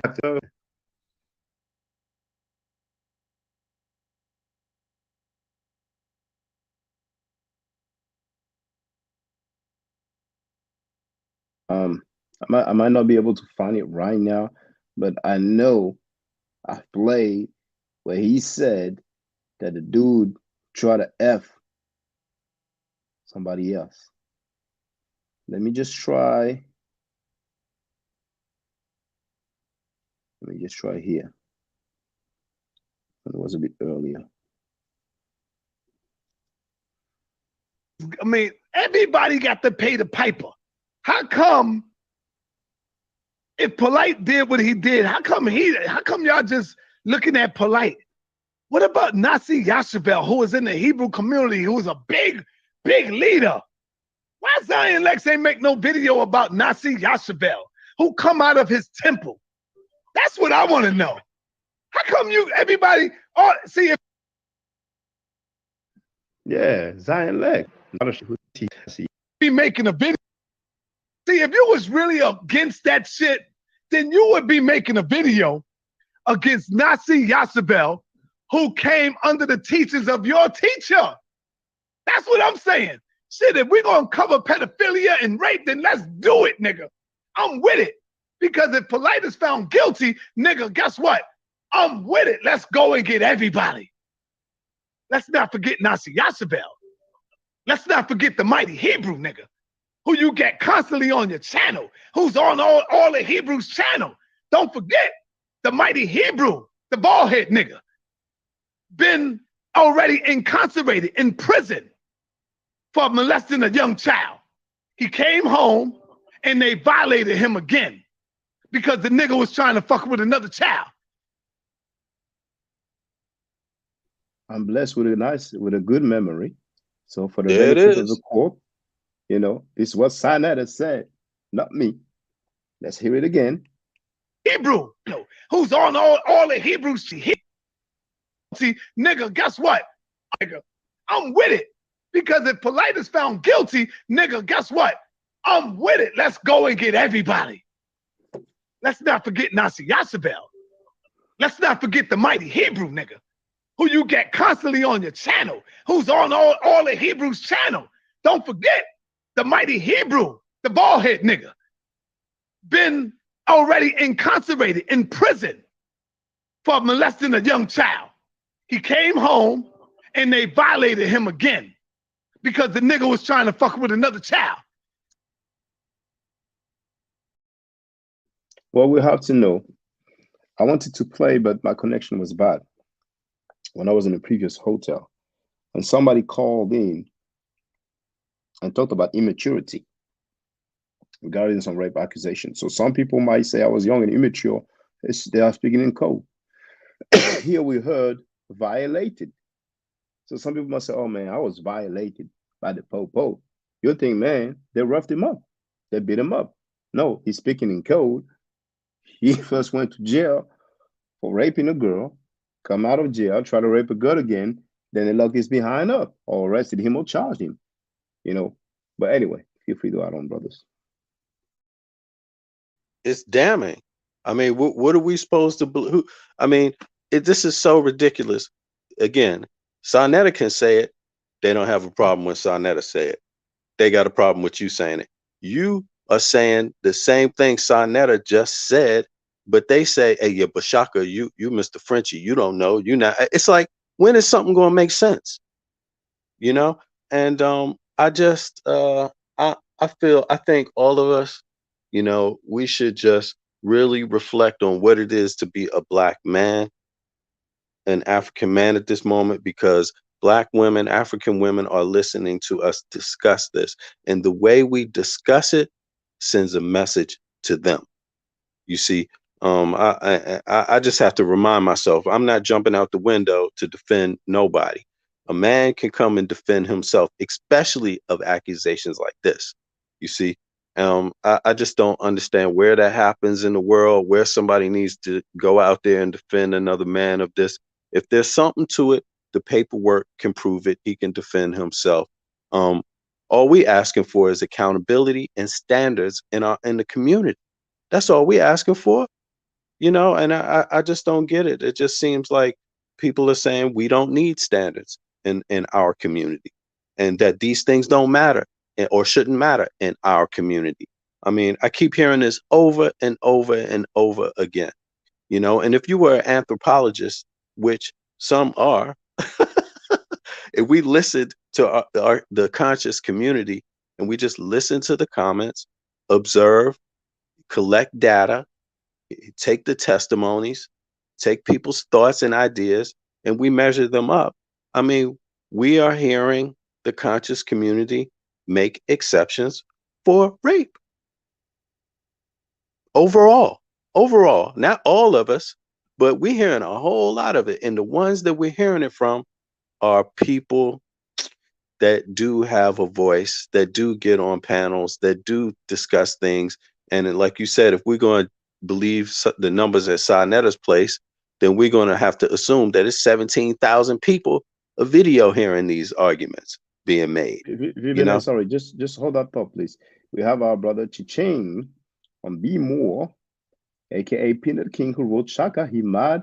He over there talking about you now. Who's talking about me? Is it Mighty Hebrew? Is it Sa? And he added, and he meant to write, he brought Polite on his show last night. We got him mad. Now, out of curiosity, I want to have a look, and it says, right now there's a live stream. There's a, I can give it short. I don't mind showing it. So here, there's a live stream. 1,000 people watching, and the title is Polite calls in and challenge/question Bro Sanchez on the flat earth. It's the same Sarnetta who said, whether Polite is guilty or is innocent, I'll never have him on the platform again. Feel free to continue, brothers and sisters. Yeah. So can we believe a word of Sarnetta, or can we not? I mean, which one do we believe? Which one do we don't? What standards does Sarnetta have? What standards on a whole host of levels, you know? He don't. Not only, yeah. Sorry, my boy. He don't have a lot of standards, because what he talking about right now, I just flipped on it for a minute, and he's talking about platform. He's talking about go look at the Frenchie platform and look at his. You see what I'm saying? So it's all about numbers to him. He's just showing his hand. You know what I'm saying? He talking about he bringing the people knowledge and information. But what information and knowledge are you bringing, bro? You just bringing the same biblical nonsense, the same religious quotes and debates. That's all you doing, having debates. So stop lying to the people. Just like you said, this guy, he don't care what people think of him, and he let you know. So whoever wants to continue to listen or follow him, it's all because of what they could benefit of him, you know? So like I said, this is where we as Black people are today. They don't have no morals. They don't stand for nothing but the money, you know, and it just comes down, it just say, like, why you even have to mention Frenchie? Like, I don't get this thing with Americans too, you know what I'm saying? Because the number of people in America, their background is from all over the world. French, Exactly, Caribbean, including Sarnetta.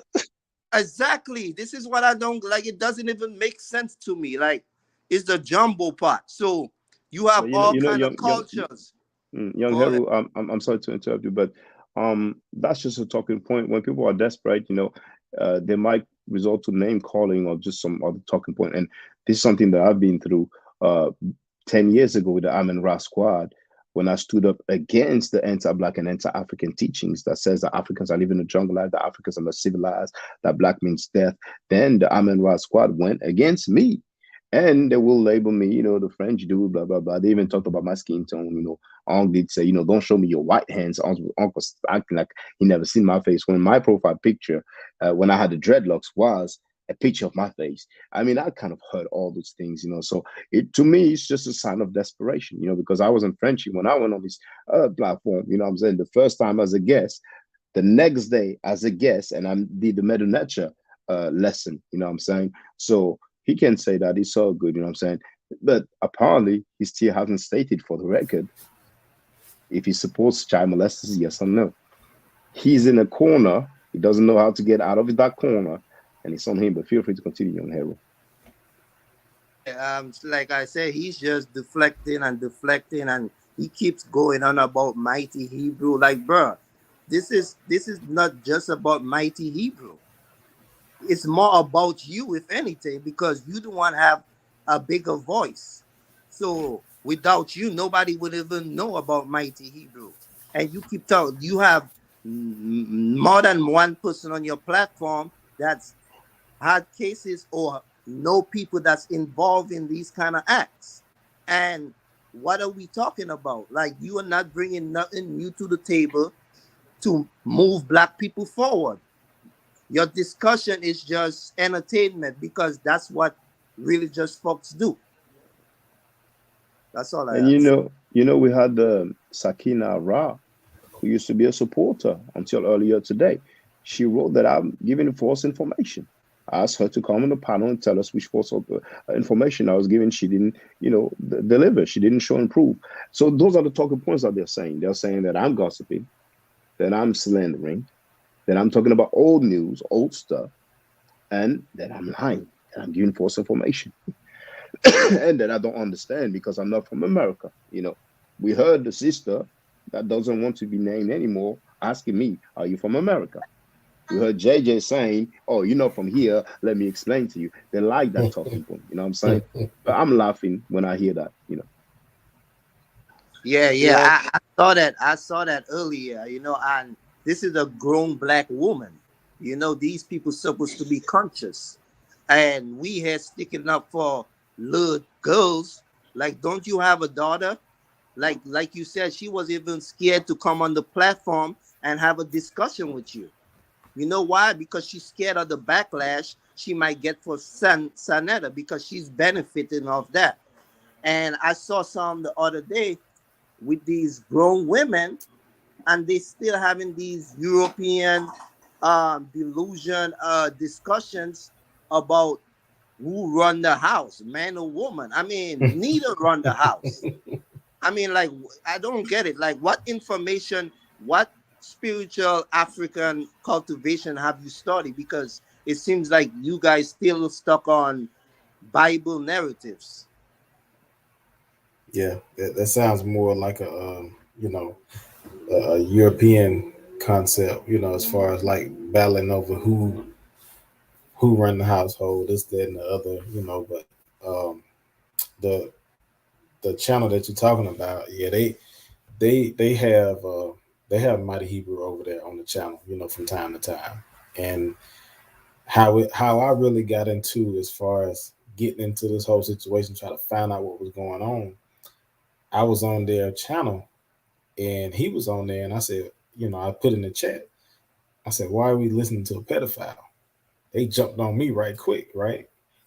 And so he went on to explain what was going on, and I probably wouldn't even looked into it, but he told me to go. It was a video on Sanetta's channel, and he was saying that he explained everything. So I did exactly what he told me. I said, okay, well, let me go and check it out.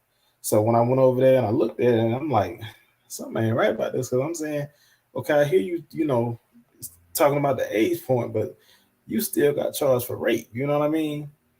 So then, they gave out the court case, the docket numbers and all that. Well, you can go online and look it up. And that's the funny thing too. People talking about slander cases. He's the one that gave out the information so people can go on there and look that stuff up. He's the one that gave that stuff out. You know what I mean? And it's public information. I don't see how you can get a slander charge for something that's public. If any, you know what I'm saying? Like that's on Pennsylvania's website. Anybody can go and look it up. If you got the court case, the docket number, or any of those numbers, you can go and pull that stuff up. But that's the sister who said, oh, there's a slander case coming. And probably came from the dude to scare people away. You know what I'm saying? But hey, that just didn't work. They're just trying everything they can. You know what I'm saying? And now they want to talk about people's degrees and act like this is more important. We're gonna hear it all. It's amazing. It's just amazing, and it's good for people to see these events unfolding. But once we're through or done with Mighty Hebrew, then we're gonna deal with the ISUPK, because Tazariak do this on tape saying that he supported his ISUPK member who was convicted, and talking about defending yourself, like V. Bennett said. Like I stated, I've shown that the guy came, left the comment, said, I'm right here, trying to do some smoke screen. Like the sister said, I was in prison. I'm not in prison. The dude did his time. And when I and others ask him, but is it true? Why don't you defend yourself? Any man would defend himself regarding that charge. He didn't say a single word. So it's just crazy. But they're trying to make us look crazy. They try to make us look bad. You know what I'm saying? But it's backfiring, because they look crazy making these arguments. And then on top of that, here's the thing. They saying Frenchie, you wouldn't understand, and they're a media outlet. This is the leader of a media outlet. So he's literally telling everybody around the world, potential listeners, that they would never understand his platform anyway. So why should they even listen? He's telling. So there's so many people from the UK that watch. We heard the brother come on yesterday, and he came on here eloquently. He didn't take any side. He had questions, and he asked you, Shaka. And guess what? He's telling that brother he wouldn't understand either. These issues got nothing to do with USA, man. Rape is rape. Right. They should take a look at some of the laws in the EU about rape. They parallel the US. They're not exactly the same, but most of the laws, in case people don't know, most of them are all very similar and parallel each other. There are some distinctions, right? And I'm not just talking about rape. I'm talking about all the laws, rules and regulations for civil society, And these guys are talking about, you wouldn't understand, Did they have Pan-Africans in the EU? Yeah. Do they have them in Africa? Yeah. Do they have them in America? Yeah. Do they have them in the Caribbean? Yeah.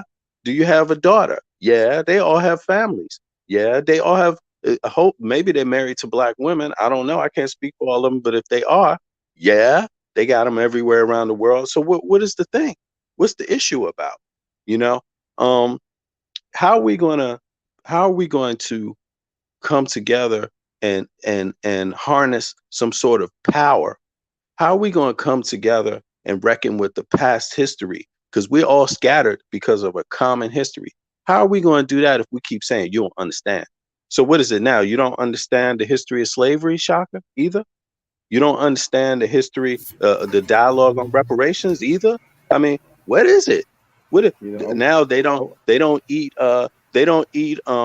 beef patties in New York. They only eat them in the UK or Jamaica. I mean, what is this? I was kind of almost told that I don't understand the situation with Martin Luther King and the civil rights movement. At one point, the riparians were telling me and other people that we don't understand the argument. I mean, this is just so funny at this point, and they feel like they're more numerous than us, that it makes them right. And in front of the world, they are indeed looking crazy. And we have the only fan Mika, who spent I don't know how many over a year disrespecting so many elders. She's capping for these dudes. She's capping for Trackfield. Now Trackfield or Garfield Reed is not just a bachelor's degree in history that he has never shown publicly that he sent the invoice of $1,800 for. It's also him scamming. We had several testimonials. Zion Lex spoke about that. People didn't say that Zion Lex was gossiping or slandering. And the brother Born FOG gave a testimonial on this channel right here, but they want to deflect. Soon they're going to blame me for all the troubles in the world, man. Hey, and you know what's interesting? What's funny is that it's like Police's trial is coming up and the whole world going to be watching because Sonnet is promoting him. So everybody know about his trial. Everybody know about his case. The whole world is going to be watching. So I'm just curious to know, is he going to cut a deal? Is he going to cut that deal, or is he going to go through the trial? Because if he goes to that trial, we gonna be I'm streaming it, Shaka. If you don't stream it, I'm streaming it. You know, really, because the brother has said he's made the same decision in a similar way as Mighty Hebrew. He said, I have these charges, but you know what? I'm going to come out in public and I'm going to just be my natural self, born self, all the way up to the end. But I hope that works out for him. You see, because he's not displaying any type of empathy or even prowess in terms of being charged with a crime like that. You see, the ugliness of it is condemning. So I hope he cut a deal, because if he don't cut that deal and he lose that case, everybody's going to remember that he walked around with his ass hanging out, smiling at everybody when he walked right through those prison gates. That's the reality of it. So, I mean, and you know, Jabari, he promoting Jabari made a live stream when the scandal with Polite happened, and Jabari said that he feels like Polite should stand down. For those who want to see it, it is on. Well, you know, I'm going to share it because people are going to say I'm slandering, I'm gossiping. So I'm going to show it. Yeah, you got to do that now because you know that's coming. Oh man, any chance? So hold on. And you know what? I'm going to play it. I'm going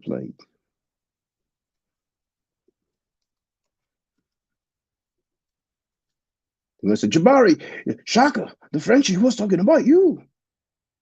That's what. By the way, the sister Andrea Burnett yesterday, she was so beautiful, man. She spoke so eloquently on this topic, and I really hope people go back and listen to her words again. Yeah, I'm surprised. We should see hundreds of women on this channel talking about it.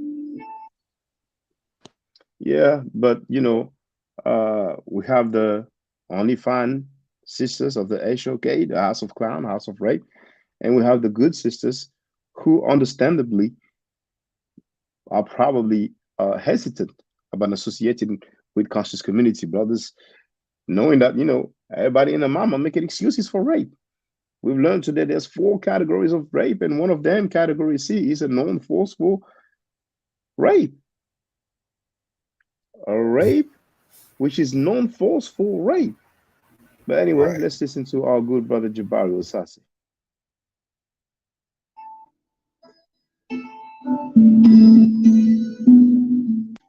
In just a moment, Cohen needs here. Let's see things that have occurred that I want to say here long. First, let me say to you, I'm not planning on being here long, talking about these issues, but I do want to say to you that there have been a number of things that have occurred that are quite concerning, that I'm sure that you are aware of. I really need to say to you that first, let's begin with the allegations, and the arrest and the subsequent arrest of Brother Polite. It is so important for us to acknowledge that the charges that have been levied against Brother Polite, and in fact his subsequent arrest, are very serious. They're very serious. And I do know that there are some of you who would like to say that that we should simply wait until all of this is adjudicated in court. And clearly, I think that we should recognize that, of course, it is going to be adjudicated in court. Of course it is. Of course, this is something that is so serious, that the allegations are so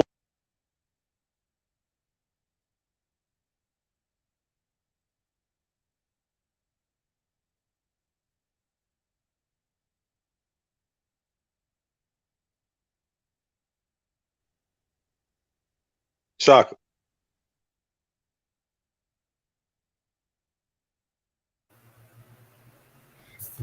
Did he go out? That they will be adjudicated in court. It is not our role to convict Brother Polite before that occurs. However, I'm going to say to you, when the allegations are as serious as they are, we need to take them seriously. And in taking them seriously, I think it should be pretty clear that we should expect Brother Polite to be on timeout. At the very least. At the very least, he needs to sit down and not do the things that he'd been doing. I think that I've been concerned by some of there's only one way to call it, flossing that he's been doing on social media during this time.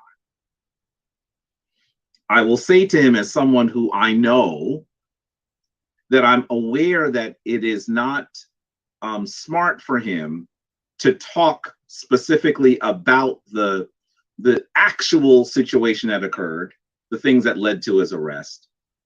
But I am not aware of an attorney that would say that you should not say that you are innocent. And I think that that is what I need to hear him say. That is what we all need to hear him say. I didn't do this, I'm innocent. That's it. You don't need to go into details. That is what needs to happen. And in at least the videos that I've seen and the images and the things that I've seen him put forward, I have not heard him say that. I do not believe that your attorney would say that you should not say that. And so that is something that he needs to do. The allegations that he has had inappropriate contact, and including inappropriate sexual contact of a sexual nature with a young lady, a girl who was underage, is really, really serious. Having said that, I have to say that some of the folks who are talking about this are using this moment to do what they think is running up the score against practitioners of Kemetic spirituality and those people who are in the quote unquote conscious community. And I want to say, if you're truly concerned about a young person, if you're truly concerned about what has occurred, that is not an appropriate thing to do. This is not a time for you to simply say that this is about those people who have issues with the Bible, that these are about those people who are part of the Kemetic tradition. And I think that that is what I'm hearing a lot of people say. I want to be really clear that the Kemetic tradition is the one that has, in its earliest stages, viewed the role of sisters, the role of women, as virtually egalitarian with regard to the relationships between the genders. That as we look at the way, the manner in which those ancient practitioners viewed women, they looked at women as their equal, or even in some ways primary to men. The first deities that you're going to see in Kemet, deities so ancient, of so advanced age that we no longer have their names, we are going to see women. And in fact, you have probably heard me on many occasions cite one of Kemet's most important texts, the text known as the Maxims of Ptahhotep. In that book, which is the world's oldest complete book, you will actually see that the first of the maxims, the first of the 37 maxims that this wise man puts forward, is that we should not be arrogant with our wisdom. He's speaking to a young man, you should know. Do not be arrogant with your wisdom. The greatest knowledge is found amongst the women who toil at the millstone. Those women who are doing backbreaking work, difficult work. Those women who would have been considered working class women. Women that are not of stature. He said the greatest virtue, the greatest wisdom can be found amongst those women. We recognize that when the image of the divine is created, is rendered in these ancient African traditions, we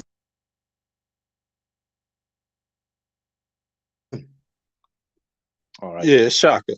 Yes. Now, he said one thing that was profound. He said time out. And he also, and so in time out, right? What's up with Sarnetta? Sarnetta calls Jabari the champ every time he's on there. His opinion, his champion's opinion is that the brother Polite should be on timeout, right? So when you invite him on the show, does that help him be in timeout? No. He don't even understand the concept. So I'm just, I could go on and on, but to me, that's the main thing. That's the gist of it. He should have been in timeout a long time ago. But Sarnetta is not even respecting the value or the wisdom of the brother he calls the champ. And he's even saying he's from the comedic side, as he always says. I mean, it's just... He's claiming that, but his behavior is far from it, But, V. Bennett, I would like to say another thing. We all heard Jabari mentioning the maxims of Ptah-hotep. I think he mentioned 37 maxims. When had a weigh-in, which was not a debate, for which it was no topic, with the Zaryak said that in the maxims of Ptah-hotep, he says, suppress your woman. And I asked him, I think if people go back, they will hear me saying, they are numbered, so just give me the number. He could not deliver. He lied about this. I mean, the guy lied on the Bible. He lied about his ISUPK member who was convicted of child molestation. And those groupie monkey moderators like Mika, OnlyFans Mika, and all the others, they don't see no issues at that, and then run around acting like I lost a debate or a discussion. All of that to protect child molesters. Now, indeed, I don't know any lawyer who will say, don't say you're innocent. Now, there's another thing I wanted to say briefly. James Powell wrote Mighty Hebrew, tried to give the impression that he is doing so great in Africa. And several times I heard Mighty Hebrew say, oh, yeah, I'm doing the work in Africa, I'm doing the work. So I'm sure some groupie is going to say, well, but the brother is doing the work. Forget about rape. He's doing the work. What do you do? What are you doing? He's in Africa and you're doing the work. Why is he in Africa? Some people will argue he went to Africa for other reasons. Now, Tamika is indeed all over the YouTube community as a moderator. I find that very strange. I never in my life seen a single person being a moderator on so many different channels. Never in my life have I ever seen that. She's a moderator on Side of the Studios. She's a moderator on House of Consciousness. She's a moderator on Smash Rockwell channel. And of course, she's been a moderator on the Riparianite channel, the Seshu. She's been a moderator on Trackville's channel. You know what I'm saying? That's 5 already. And she was probably a moderator on so many other different channels. You know what I'm saying? Now, Andrew Bennett is thanking you, V. Bennett, for your words. She said, I will come on the panel, but I'm at dinner. So feel free to add on, brothers. Yeah, brother. I think, well, it's obvious. It's not even that I think, Shaka, and just in terms of the values of academia, you don't have to be a professor. You don't have to have a degree. But if you respect the values, right, then anybody will understand that you got these guys outmatched, really, just in terms of the detail. And just in terms of the logging of information, right? And I know for a fact they don't see that at all. And these are things that you can't, when you're collecting data, logging information, being detailed orientated, right?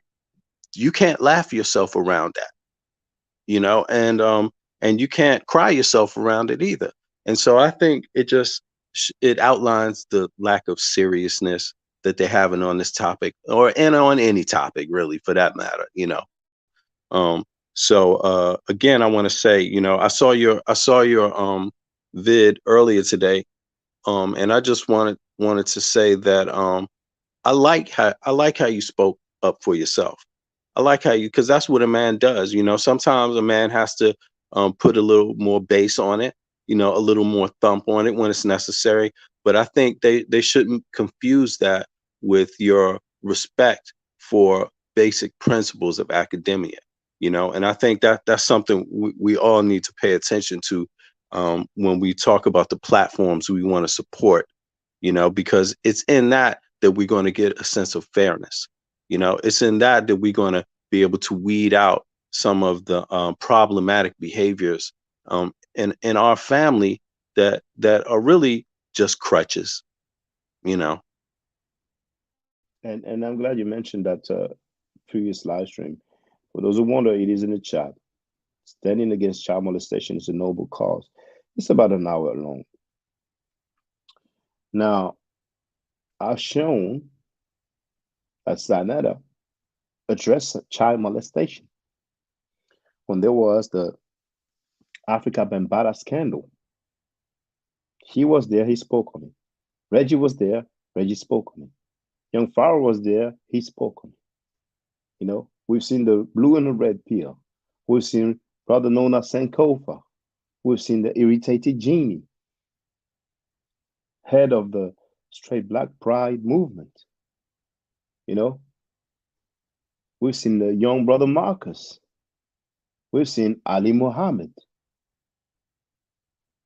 So Doggy Diamonds even interviewed Tazariak about child molestation, about Africa Bambaataa, and the title said Tazariak keeps the pressure on Africa Bambaataa. So all those guys, they got to speak about child molestation. It was cool then, it was information then. But everybody and their mama lately been telling me, Shaka, get back to the information. How is it information when they speak on it? And when I speak on it, it's no longer information. The conversation is getting so ridiculous at this point. You know, sometimes people are wrong, and instead of saying I'm wrong, they will try to talk their way out of being wrong, and they'll just make it worse. And that's what we are witnessing. Yeah, they're witnessing a Frenchman of Afro descent put the smackdown on him. You know, that's really what it is. You know, that's what it is. And they think that by just saying Frenchy, they're gonna brush all these things away. Exactly. You know. Now, somebody in the comment section mentioned a Hebrew Israelite who was apparently or allegedly convicted for rape type C, non-forceful rape, according to him. And there's a story about him rescuing a girl from an ISUPK, a girl called Sharia. And he took her to Canada, or wherever that is, out of the abuse she was facing. And he suddenly pulled something out. And he spoke apparently with Michael Edwards, if my memory doesn't fail me. And when he was asked about it, he had a conversation on the phone. He laughed about it, admitted that he was true, that he did that. Now, hold on, say that one more time. What did he do again? What did he do again? Well, allegedly, he pulled out one of his body parts. But he took her from where? He picked her up where and took her to where? Well, the brother who wrote the comment said that he took her out of ISUPK because she was being abused over there. I'm not saying sexually abused. In Canada? Well, I've shared it. It's in my community timeline, you know. Oh, okay. So if go ahead. It's on my YouTube timeline. You know, I've shared it. But the comment, which video was it left in? Was it the same one, the same video that I just told you about? Let me tell you. So it will make it even easier if it is that one. No, which video was it? Well, you know what? Since I talked about it, then it's just a comment. It's just a comment. So no, it's not that video. So is it that one? No, not that one. Okay, I know where I found it.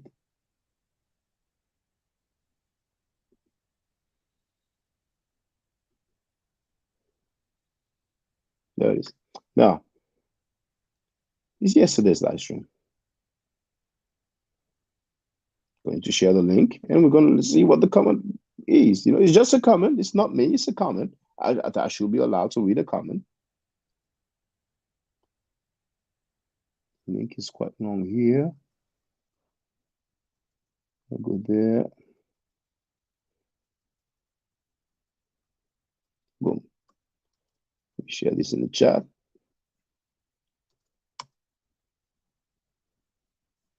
Now, I just want to make sure that the link, hold on. I have the same video twice. I want to make sure that the link in the chat works.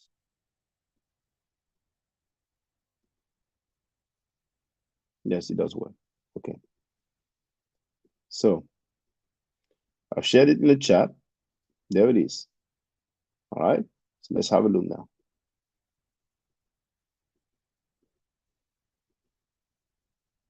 So you see, 1 day ago, 776 views, 34 likes. Title: Sa Neter and Garfield didn't say that Mighty Hebrews was exonerated of rape, but whoever that is said, did say that. All right. She said those don't want her name associated with anything now. Hold on. Oh, what? Hold on. Let me do sort by US first.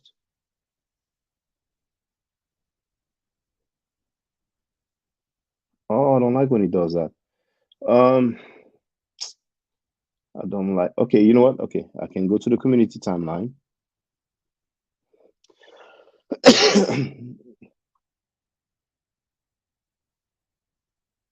There it is. All right. So now it's done. For those who don't know, who wonder how to get into the community, that's my channel. Right?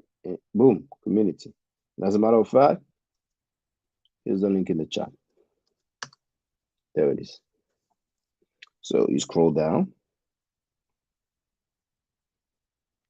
And first I wrote, saying and so, oh my Neferu, saying and so. Does anyone know the sister named Sharia? Does anybody know Michael Edwards? Is there a link where we can hear someone stating that Mighty Hebrew has admitted to pulling that move on a sister? 50 wants his money by Monday. I want my receipts by Monday. Law. On that note, I'll take all information related to sexual abuse, sexual harassment, and what have you, because I'm discovering that Frankie and them call it consciousness or information, but I don't see it the same way. No wonder we barely have sisters on the scene. Here's the comment here by Killer B, the Witchfinder General. He wrote, I got a good one for you. Mighty Hebrew called himself saving a sister named Sharia from the ISUPK cult. She had a cult husband that was abusing her, and I guess he meant to write, he got her back to her home country, Canada. She say he pulled out his penis on her instead of her going to police because it wasn't wanted. She decided to bring Mighty Hebrew to a court trial led by Mighty Hebrew's home court, lol. And of course, they found him not guilty. So still on sex offender list or not, he's still up to his old tricks. He later was asked by Michael Edwards on phone, did he do it? And he giggled as to say yes, and he had no care, shaking my head. He has also talked on carrying, I guess he meant to write carrying. He has also talked on carrying acts, plural, of violence on people that speak negative on his cult. The man is sick and twisted like all Israelites. I was in the cult for over 2 decades, and I can say it will be the new domestic terrorist. So I just read a comment that was there from my platform. If anybody has any information about that, I'm interested. Feel free to. I mean, that's a damning comment, because he's talking about committing acts of violence against people that speak out against the cult and all of this stuff. And, you know, I don't know how real that is or not. I mean, but I would say this. I mean, if there's anything real about that, Sa Neter should be ashamed to have this man on his platform. It's just that simple, because you're introducing him to other people. And these are young people that might, you know, it's just so he don't get it. He don't get it. And that's his own downfall, not getting it. You know, maybe Sa Neter is scared. Maybe he's scared to get slapped up, backhanded. Maybe that's what Garfield made the video private. You know what I'm saying? Maybe that's what JJ 7,000 called in, you know, and try to divert and change the conversation. Who knows? You know. And remember this too. Just one moment, please. Okay. We all heard about Alpo. Alpo was kind of like what Suge Knight was on the West Coast. You know, there's a movie Paid in Full with Mickey Pfeiffer. I think it's Wood Harris and Cameron, the rapper. You know, so Cameron portrays Alpo. Apple was really putting the smack down, not only in the movie but in real life, and it was real gritty because he killed his partner, Rich Porter. You know. Now there's a guy, I think it's called Gully TV. He made a documentary about Haitian Jack. Haitian Jack is known regarding Tupac because Tupac accused him of being responsible for his shooting. Haitian Jack was really, really gully, really, really thorough in the streets. He's been deported to the Dominican Republic. Now, if I'm not mistaken, Gully TV showed Spliff Star. This is Busta Rhymes' friend, hype man, member of the Flip Mode Squad. And he said that he saw Haitian Jack slap Alpo. So there's levels to this. Alpo had brothers shook, but Haitian Jack slapped Alpo. So I don't know, maybe some Hebrew Israelites are real gully like that. And that's why those people are so scared. But go ahead, Jehu. Yeah, I was gonna say, remember, you know, when you showed that video with Garfield was talking about it. Remember, Garfield said that Mighty Hebrew threatened him. I'm glad you mentioned that. I'm glad you mentioned that. Indeed, he said he's threatening me and all that. You know what I'm saying?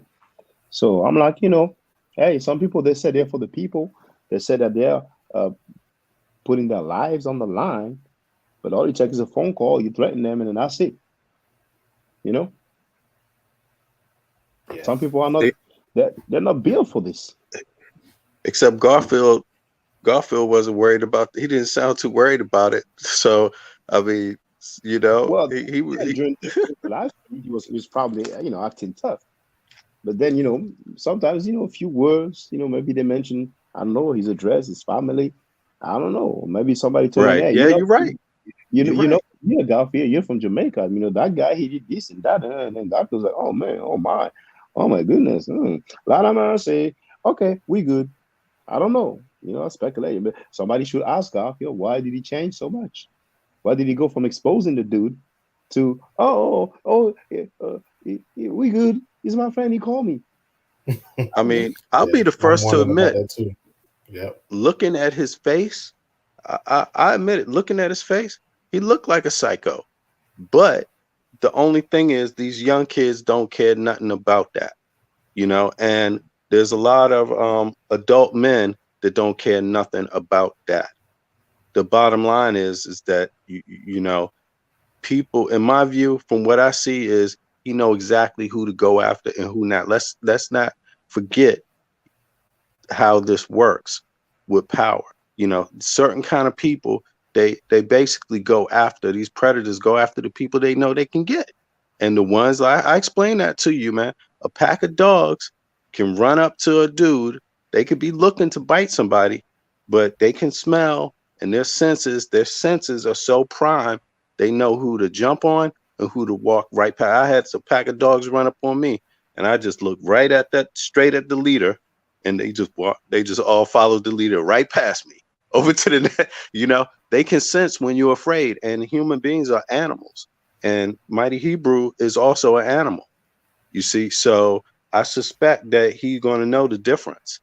You see what I mean? And I would just give that advice to Sarnetta, man. Stand up to yourself, bro.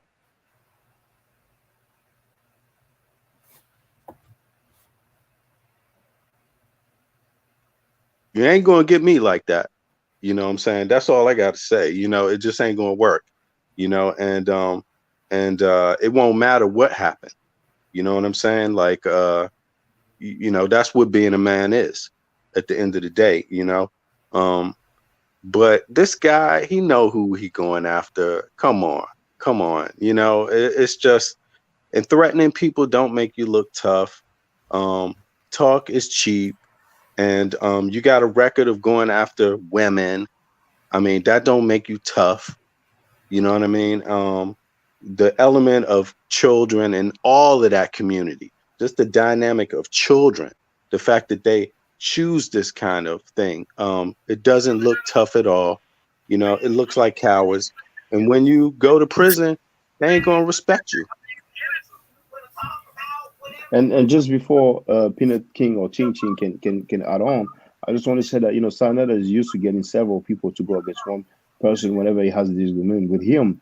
And like I said before, when he was beefing with Seti, one of the many times that he beefed with Seti, because they beefed and they were cool, and they beefed and beefed, you know, but the beef came mainly from one end. But anyway, I remember when he went in the street and he basically told people, oh, you know, these guys said it, you know, from Detroit, he's saying that what we do, I'm paraphrasing, what we're doing is bad, blah, blah, blah. He don't like us talking about blah, blah, blah. So the people were like, you know, who's that guy? You know, like, and at one point we could hear Sanetta whisper, say fuck Seti. And the people would say F Seti. But the dude was so hateful, just like Reggie has been hateful towards Jabari for 2 years, that he actually whispered people to say F Seti. You know what I'm saying? So I'm not surprised. I'm not surprised at all. But Ching Ching. Yeah. Peace, Shaka. Peace, my man Bennett. Peace, Young Hey Rude. Peace, J Hey Rude, the squad in the house. You see the new name I gave us, the British Bulldogs. You I'm Kid Dynamite, you Davey Boy Smith, and Bennett was our manager, Lou, what was his name? The Lou Alcindor.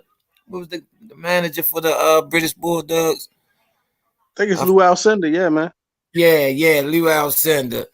And all I gotta say today, man, I seen your video earlier, Shock. I seen you real emotion because I seen what those dudes try to do to you. So they trying to come at you underhand with the, oh, Shaka, get back to the information. Don't do that. Don't do this. But who is it benefiting? Like all y'all that's saying it right now, y'all got something that Son Netta, y'all want to get up under Son Netta for the debates, which nobody don't care about no debates. Like what is debates going to do? Like these guys are so much of attention whores that they was willing to do anything to sell their soul for attention. And these the type of guys that always has sold out the black community. It's these weak guys that's always talking about the bad guys, but really they the soft guys that we need to get rid of. Like these dudes are willing to do anything to be on a platform that not one time did Shaka say Son Netta was a molester or a pedophile. He said the group that he aligned himself with and the things that he said out of his mouth.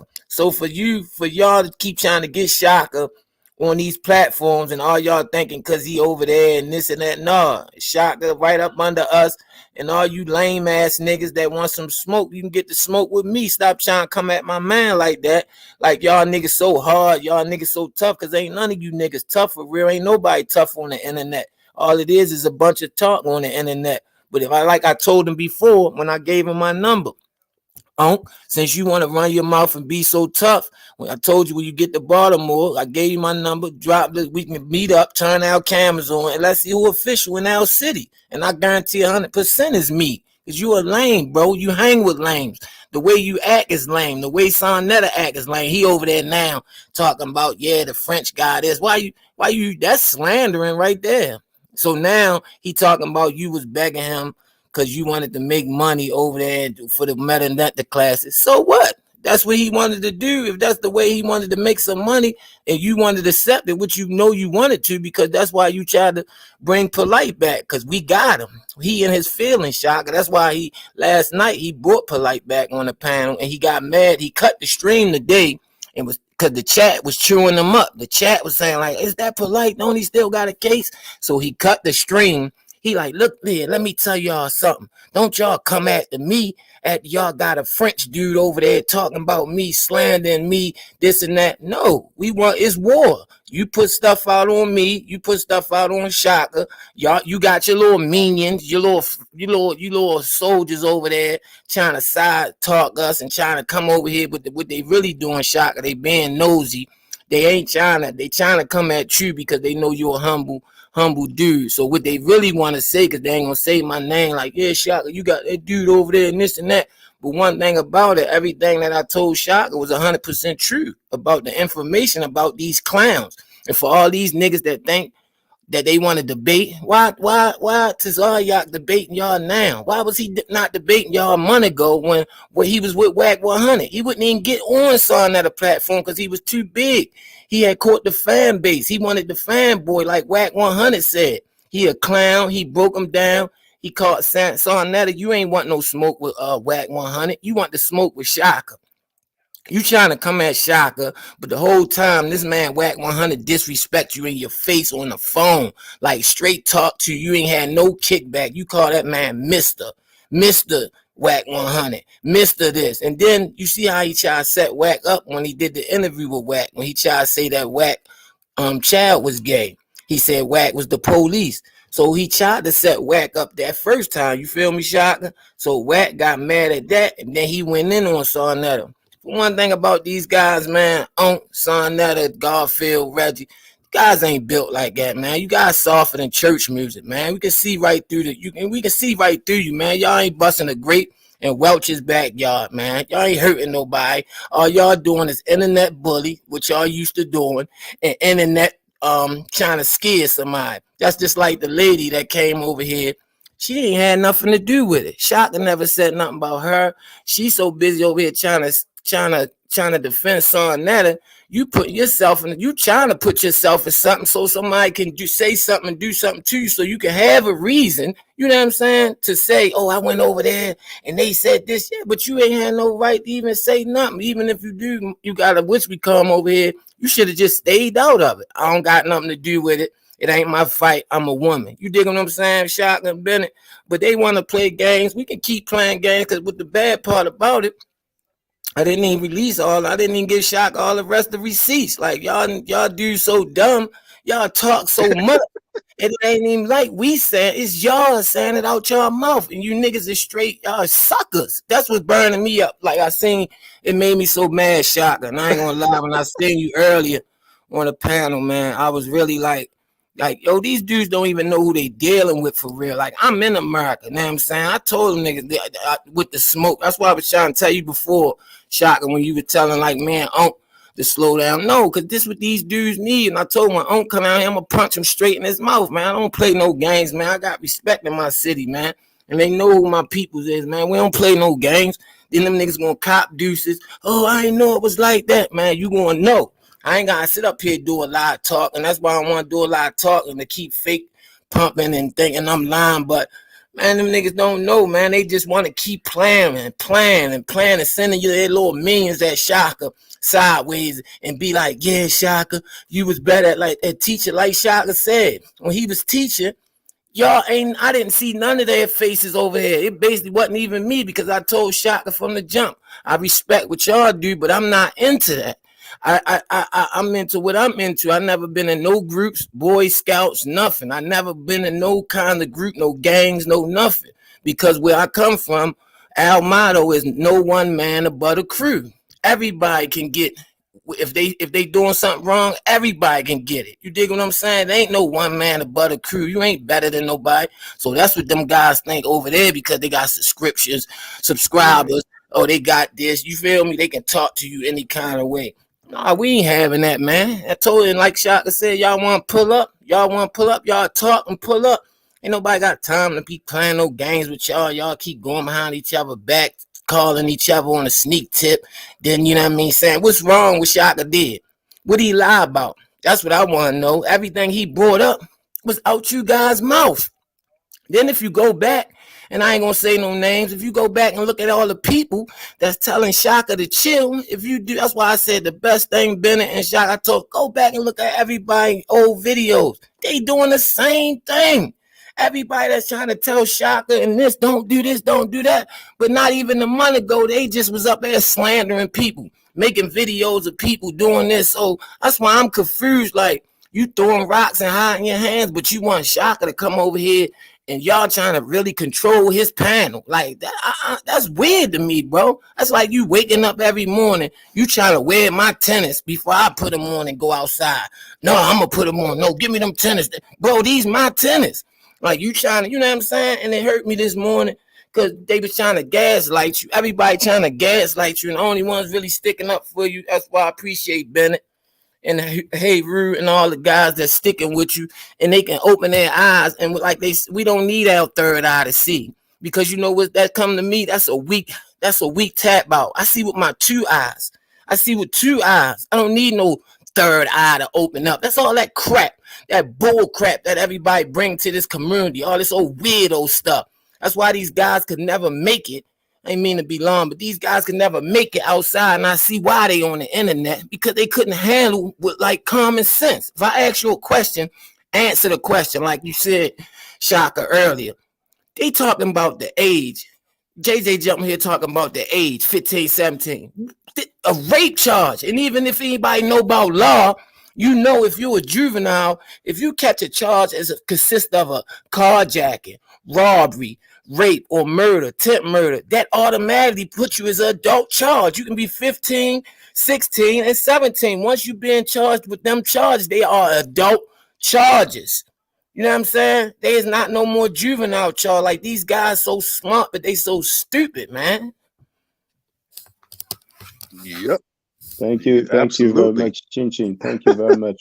And thank you, V. Bennett, Young Heru, Jay Heru. He had to leave. He sent that message.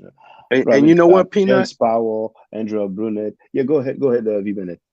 Oh no, I was saying, and you know what they try to do, Peanut, man. See, you know, they want somebody to show their hand by these, you know, by making these little like when by insulting people, you know, when they come out there and do this, they want you to show your hand. But see, if people that pay attention, people that know what's up, know that you only show your hand.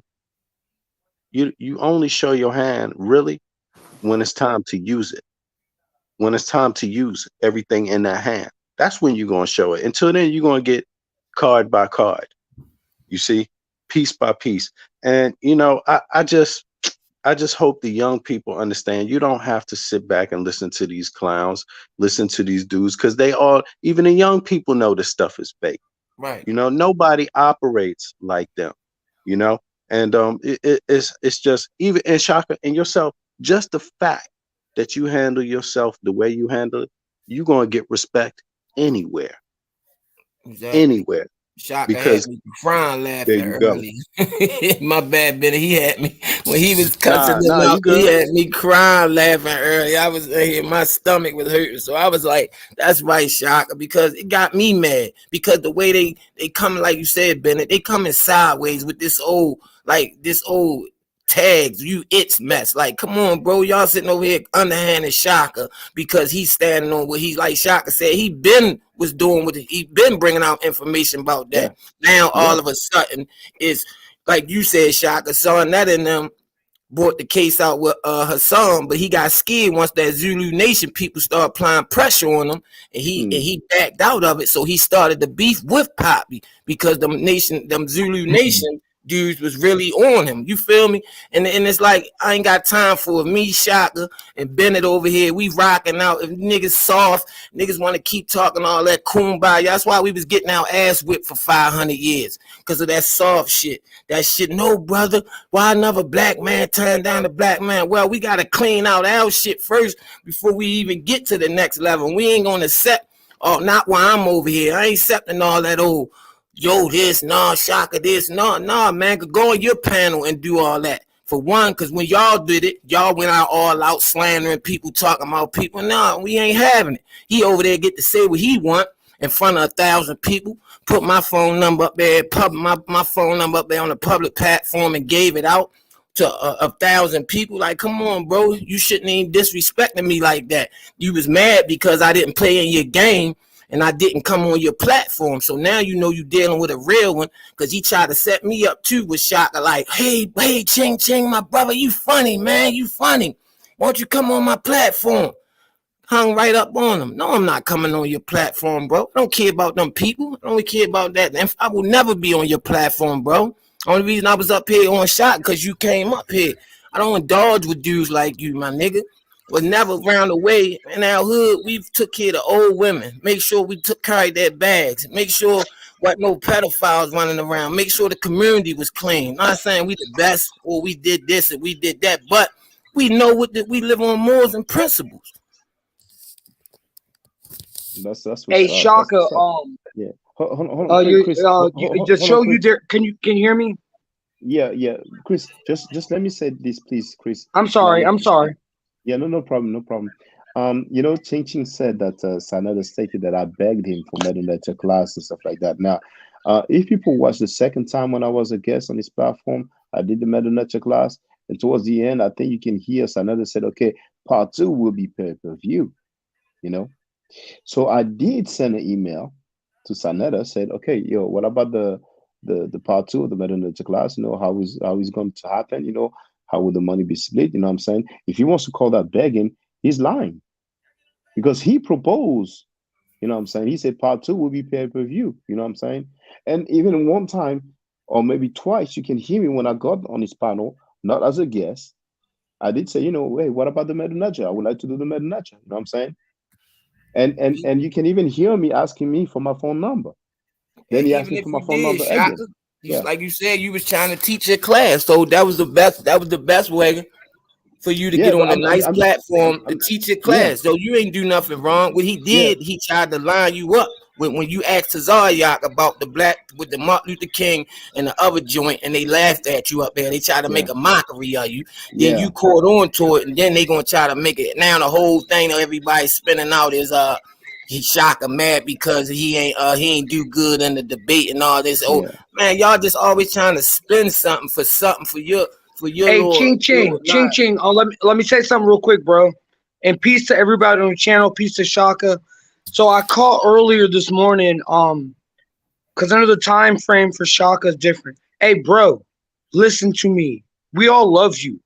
We support you. We rock with you, bro. We're on the same battle shit. Bars. All right. Fuck these clowns, man. These dudes are weirdos. You know what I'm saying? So, like I say, I just salute you, Shaka, because like I said, how the hell do you tell me 4 doctors, 3? All right, I'll put it this way so I can make it more correct for the public. 3 to 4 doctors tell you that you have AIDS, and then all of a sudden you go to a doctor and now you don't have AIDS. I've never heard of some shit like that. Yeah, and then my man Uncle Suge brought out all the receipts. Man, come on, bro. They don't want no smoke with Uncle Suge. Shout out to Uncle Suge. Uncle Suge brought out all the receipts on Sonetta for years, months. He didn't want no smoke with Uncle Suge. Like he said, like Shaka said, picking his battles. He wanted to pick certain people and try to break them down. And I guess he wanted Shaka because Shaka into the Meta Netta and all the teaching. Get back to teaching, my brother. This ain't a good look for you, Shaka. But even if I was getting back to teaching, it ain't like you helping me. You ain't bringing no crowds over here. You ain't not one say out of 1 week, oh, Shaka, I'm gonna bring my whole crowd over to your platform so we can do a debate and get all the people over there so they can get the knowledge of your platform and we can build up. He ain't doing none of that with nobody, man. The dude is like how this is my last one. And I'm a check. He used to be like an old head from around our way. He used to sell you a pound of weed. Then when you walk around the corner, he get you robbed for it and get it back. He making full profits off of 1 pound of weed. Like, come on, man. Hey, Ching Ching, you can keep talking. Let me say one thing too. Shaka, man. Oh my God, man, what you're doing is so amazing. Like I say, we're all jumping out the window with you. These guys are fools, man. They're like they're all full of shit.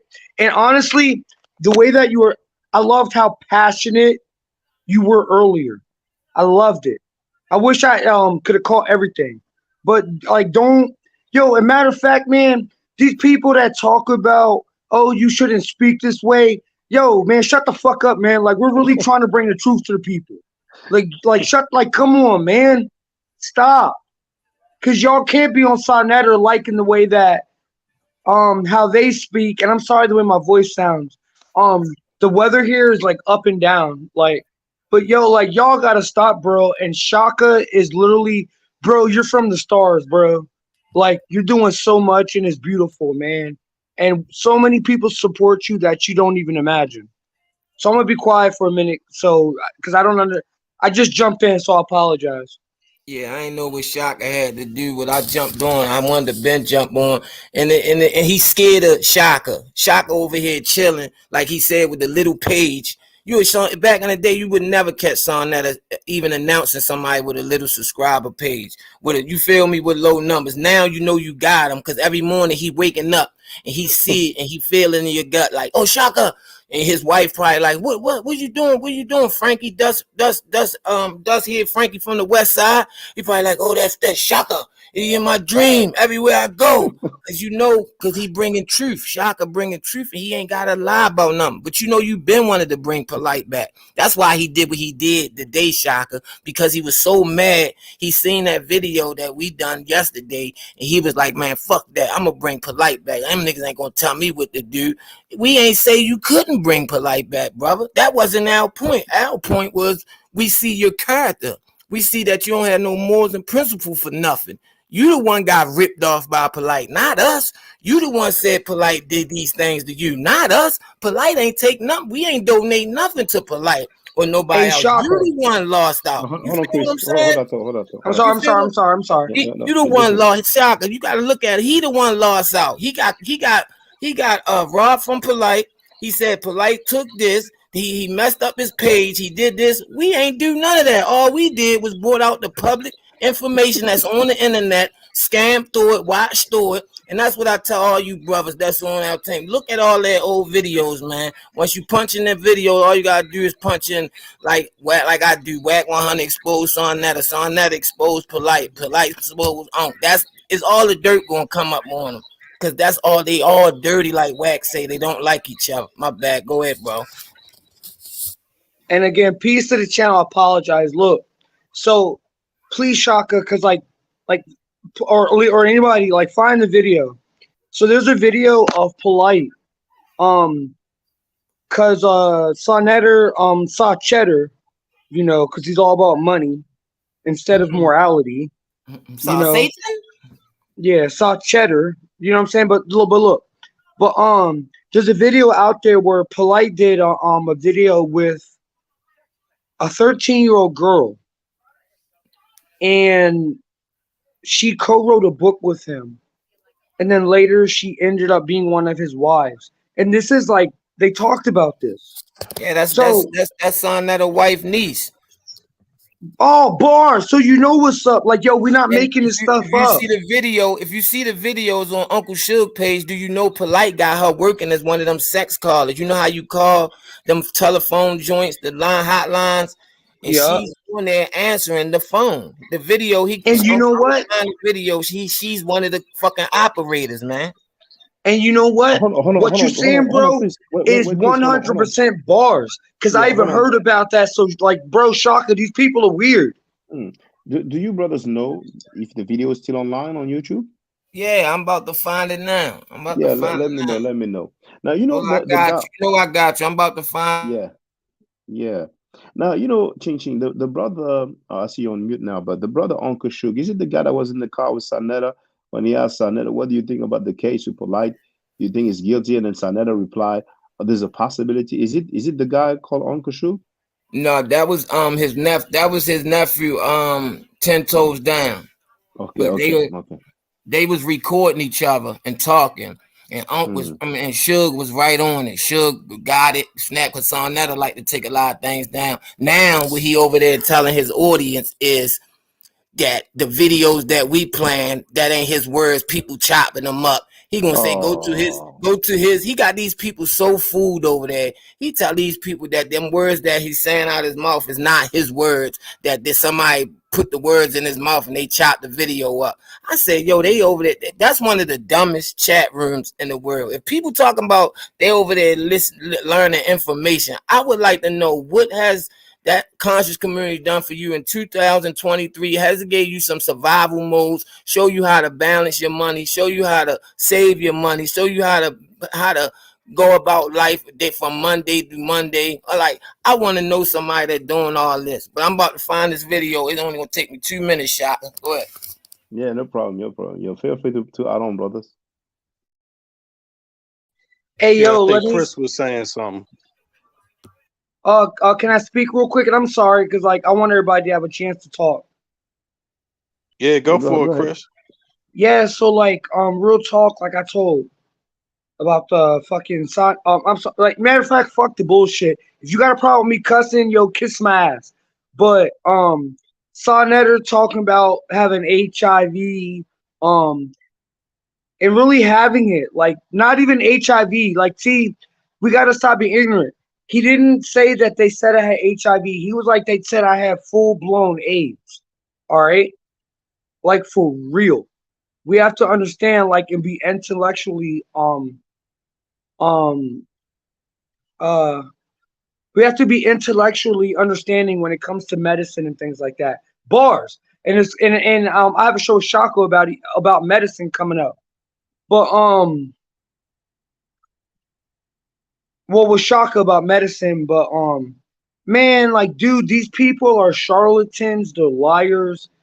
And it's like what people say, like, what you do in the dark, it comes to light, you know? So I'm gonna just shut up and yo, Shaka, bro, you're a god, bro. Like, you're a god. Like, you're literally destroying everything by yourself.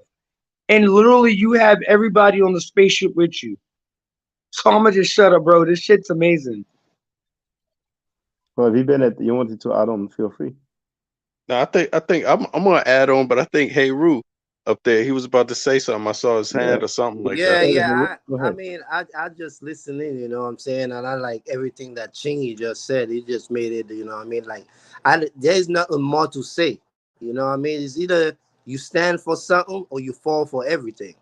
And that's the thing with society today. You know what I'm saying? Like, I don't understand what the issue is, but at the same time, like, we on the topic and we gonna get it out there. We air it out. And if people are really concerned, if people are really genuine and real, like Chingy said, a lot of these people on YouTube, none of them, they wouldn't do the same thing in the streets. They wouldn't even step to a man like the way they talking. You know what I mean? They're a bunch of cowards, like, straight up, because I don't see how a man, you know, these men, they sit on couches with their legs crossed talking to each other like they having dinner night with a woman. Like, you know, these podcasters and these YouTube, like, what do you guys do with your life? You know what I'm saying? Like, you don't have no kids, you don't work. What, like, you always on here debating about gossip about each other, about Bible. But now that we bring in the real issues to the front line in order to help us as a people, because all these discussions is just helping us build morals and principles. We could talk about something else tomorrow that needs to be handled as far as we moving forward as mankind. I don't mind having a discussion with Shaka about celebrities, why they don't help black people, or having a discussion about what we need to do to help the youth develop skills while they're young. So when they don't go old, they don't take the wrong path. I mean, we could have all these discussions. So whoever is out there saying we doing this and doing that, well, come in and let's have a discussion. It's simple as that. Facts. And I agree with that 100%. I mean, there's a whole lot of topics we could take up. I mean, I'm waiting patiently myself, but again, there's priorities. Now, if they wanted us to talk about something else, then why they keep coming back with the old excuses, the more sad manipulative word salad thrown up on your comment section, Shaka? Why they keep coming? I mean, you know, it's them. So we came to address the topic in the beginning. We changed the topic when we finished with the topic, but they keep adding more new information. You know what I'm saying? So what do they expect? What they got to understand is we are here because of them. We're discussing them being a problem. That's what they got to understand. And the easiest way to get us to stop talking about them is for them to stop being a problem. That's all it is. You know, I mean, why do we have to put up? First of all, ain't nobody ever going to tell me to stop talking about a threat to one of my family members and go home and start reading a history book. Ain't nobody going to tell me that. These guys are a threat to the community right now. We can't get to history until they step off. You know, that's the problem. Sure. I ain't going to say nothing else. Chingy get me hyped, you know, and actually, because he from B-more, I'm from DC, and I try to keep my DC thing in the box. You're from DC? I try to keep it in the box. I try to really keep it in the box, to be honest with you, because and I ain't gonna say, but these guys, they think they want to throw out those threats. Shaka, look, I'm gonna tell you straight up. When you told me that you got a call over the phone, this little fake message over the telephone, this type of thing with a fake voice and all of this stuff, man, I'm gonna tell you straight up. A person calling my phone like that, you call somebody's phone like that, and your identity get revealed, who it is, somebody might take that threat seriously. Yo, Bennett, you from DC? Yeah. I'm from DC. I'm Bro, from DC, I'm close to you. Yeah, I know you out there in VA, man. I know that. Yeah, bro, like that's what I'm trying to tell these people. Like shit can get real for real. Yeah, but see, the thing about it is that I don't even like to say it like that. Because why I got to say I'm sorry you even take it like that. You know, and if anybody got their head screwed on right, they would automatically know what that means. You see what I mean? So that's why I don't even like to talk like that. You know, I don't like to go like that. But I mean, that's why I was trying to tell Shaka, no matter where you at, no matter what situation you in, cats gonna recognize real and just a solid, decent person. You ain't got to change who you are. You don't have to lower your standards for nobody, because no matter where you at, everybody gonna recognize that. Even in the pen, and they gonna recognize a scrupulous dude. You see what I mean? And that they gonna get dealt with a different way from a straight up dude. You see what I mean? And you know what's crazy to me? These dudes are like 4 hours away from where we live at. I'm not gonna talk too much, but Shaka, we riding a spaceship. Bars, bro. And let me just say this, V Bennett, maybe there was some misunderstanding, but the robotic voice thing, that's for the what I nicknamed the Anonymous Lander video. When I disassociated myself from the Amen Ra squad, there's an Anonymous Lander video that popped up. Now, so for those who don't know, it might be best for me to play it so people can understand. It's what happened when people lie to the public and they don't own up to it. So hold on. Where is it? I have it somewhere. Hold on. So people can understand. Now, where is it? Hold on. Yes, there it is. So this is a conversation that I had on the Amen Ra squad with a fellow Amen Ra squad member who is or was a 5% and a more as well. Not a temple more, but a more. Okay. So those lessons. What is your nationality, brother Ish? I'm a Moor, brother. I'm a Moor. You know, I'm also Muskogee Creek. Do you have a passport? Yes. What is written in the nationality field in your passport? Oh, I'm a U.S. citizen. But what is written in the nationality field of your passport? My census is a Moor. You're telling me it says Moor in your passport in the nationality field? Yeah, I'm a Moor. No, that's not what I'm asking you. What I'm asking you is, in your passport, there's a nationality field. What is written in that field? I'm a Moor, brother. Yes, brother Ishmael, you know very well that's not the question I'm asking you. In your passport, because you said you have a passport, there's a nationality field. Now, what is written in the nationality field? Moor. You're telling me that Moor is written in the nationality field of your passport? Absolutely, brother. Can you show and prove that? If I have to, absolutely, brother. So maybe some people recognize the laugh. That was Ankh. That was live on air. Ankh was a host of the Amen Ra squad. All right. That was Blog Talk Radio. You see the date, that was 2011. Now that guy was so angry because he was so much into his Moorish doctrine that he lied and said that on the nationality field of his passport it says Moor. So obviously he got clowned. So what did he do? He did an anonymous Lander video using a robotic voice. You know, you have those software, some of them are free. Just type in the text and then you hear the person reading the text. Now nowadays they have like, you know, intelligence, artificial intelligence, so it sounds more natural. But back then it was very, very robotic sounding. And when the anonymous Lander video was made on YouTube, the account that created that video, guess who subscribed to it? Ankh. And I'm like, this is a brand new account that's landed on me. And great coincidence, Unc happens to know that channel and subscribe to that channel. So I was getting the screen print as usual. One day I hopped on the Amin Ra squad, and that guy here, that Ishmael Allah dude, he started cursing me, saying, F boy, you know, what's up, F boy, boy, boy.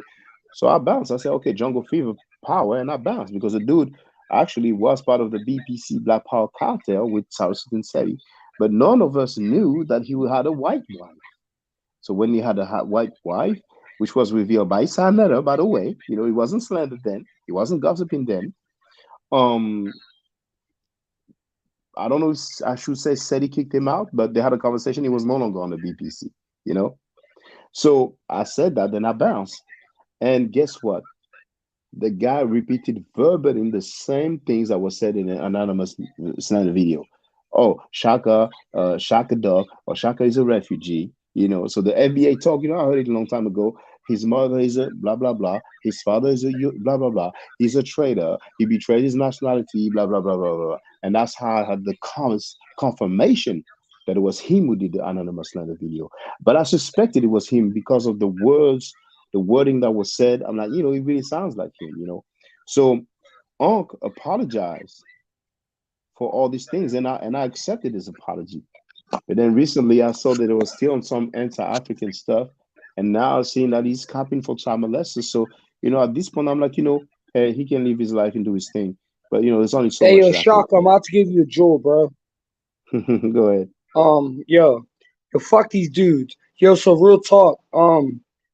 Ishmael and Ismails. All right, that's what I'm calling him. All right, so dude, right, like Team Osiris, like, can you hear me, or do I sound like I'm off? Because I know my voice. No, I hear you very well, brother. Feel free. Yeah, my voice is very hoarse.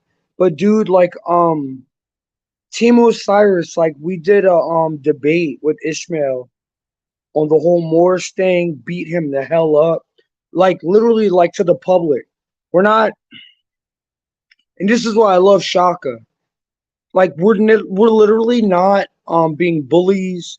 We're not messing with these people.